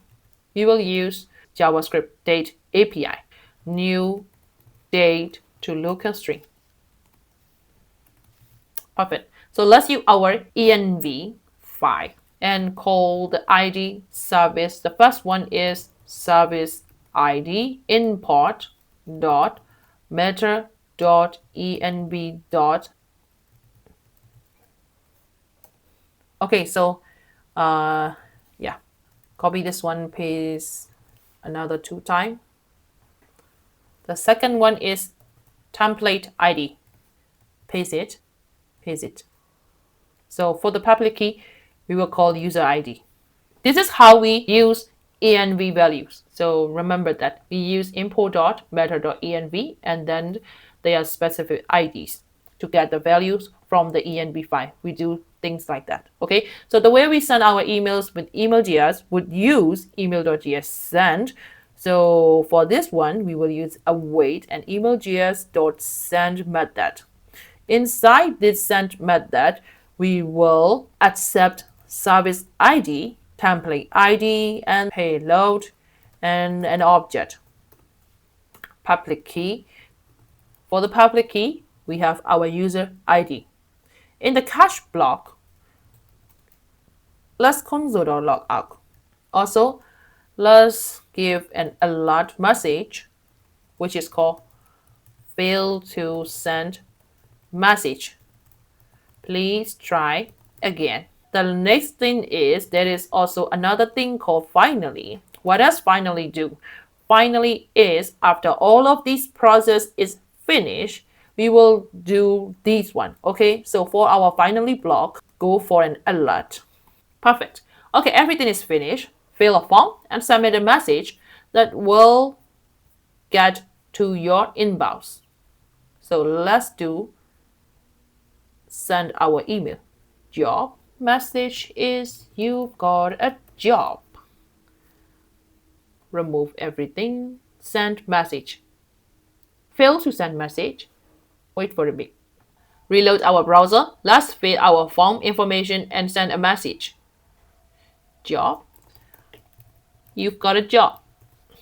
Send message. Okay, so it's failed to send message. Please try it again. The error message is called, the public key is required, right? So let's do it again. The thing is, in the latest version of Vite, when we define env variables in the env file, the prefix is called Vite underscore is necessary. We cannot give like public key, service ID, template ID in front of these variables name. We need to have a Vite underscore. Okay, so let me also give another one, Vite underscore email underscore. Copy this one, paste it, paste it. Perfect. Email underscore, email underscore, email underscore. Go back to our browser, fill the form again. You've got a job and send message. At this time, the message is sent successfully. You have got an email sent from an email.js without the backend necessary, right? That's it.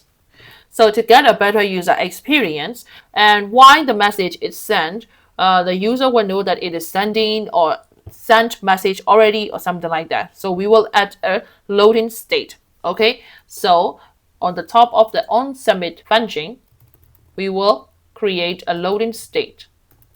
Loading and set loading. Use state, and the initial state should be the false. So set loading is when we click a submit button, the loading should be true because it is in the email sending state, right?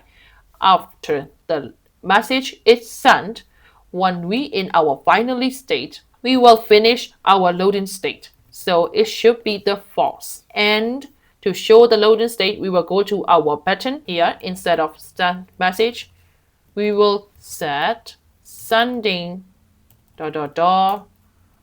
or send message. So if the loading state is true, we will show the sending message, and if the loading state is false, we will give a send message. Okay, there is also another user experience feature, which is to get a disable button while depending on the loading state. To get a better UI, when the button is in the disable state, we will reduce opacity a little bit, around like 70, and disable is depend on the loading state. If the loading is true, the button will be disabled and the opacity will be reduced to the 0.7. Okay, so let's test it out. Reload our browser, fill the form information. Hi. Sending and the opacity is 0. When the message sent successfully and click OK, the loading state is false and we get our send message test back again. Okay, so our job is almost finished, but the last thing is after the sending message, we have left our messages in the form. This is not great at all. So we will empty it and we will reset our form using reset from our use form hook. After the form state, we will call a reset method. In the finally block, we will call reset and give an initial values to it. So initial value is empty, right? So after the message is sent, the form is in the reset state with an empty values. So let's test it in our browser. Reload everything and fill our form information, and the message is you have got a job. Send message. While sending, the button is in the disable state, and after the send message successfully, our form is clear and reset with the help of our use form hook. Perfect. Now everything is finished. Let's wrap our 3D portfolio with a clean and minimal footer.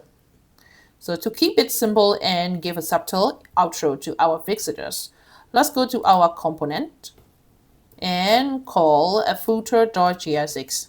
Type RAFCE, close the sidebar. In this basic footer, we are starting with a full width div and center layout, and we will stack vertically with some responsive gap and padding. This is some responsive gap background should be bg block that's 300 some padding. Perfect. Inside this, inside this we will add our logo and social media icons and a copyright message, right? Okay, so for the logo, let's call it image tag, images, IMA, images, logo.png. All this, of course, logo. Let's give some styling with 7, height 7, object cover, and object center. So let's go to our app.jsa.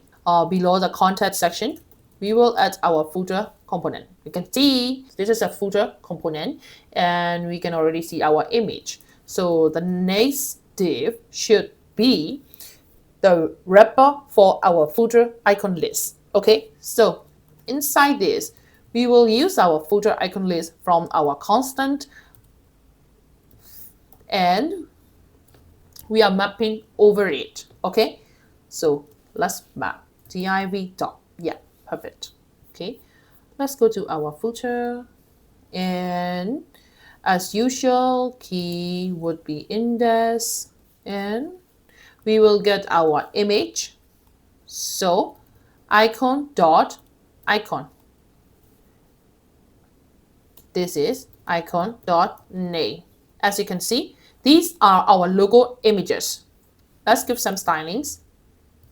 It's responsive size. So for the medium and beyond that, it should be size 10, and for the mobile, it should be just size 8, so a little bit smaller than the median. Let's give our parent div some styling. So cursor, pointer, when you hover it, of course, we will give some hover float animation and it feels playful. So when you hover, it will move a little bit up. Y, translate dash Y, and to give it a smooth transition, or and duration is 700. I love these like slow and smooth battery animation, so I love to give duration a little bit longer than the normal duration. Okay, so as you can see, things are already floated. So let's give our outer div the parent div for all of these images. Of course, it should be flash and item center. And for the gap is, let's give 16, but in the mobile, it should be only 8. Perfect. The last one is our copyright text. Key tag 2025, HTML symbol for copyright, and all rights reserved. Perfect. Let's give some styling. Class name. It is not really difficult, just font dash regular and some font size. LG and text. Mobile is SM. Yeah, that's it. So simple copyright, small text at the bottom, and we keep it quiet and clean. Perfect. Also, the footer is minimum and balance and matches the rest of our vibe, right? So, and that's a wrap. We have built a 3D developer portfolio from scratch with React 19, TailwindCSS, Three.js, Gsap, and a lot of creative touches. Thanks for building it with me. Don't forget to like, subscribe, hit the bell, and keep creating amazing things. See you in the next project. Thank you so much.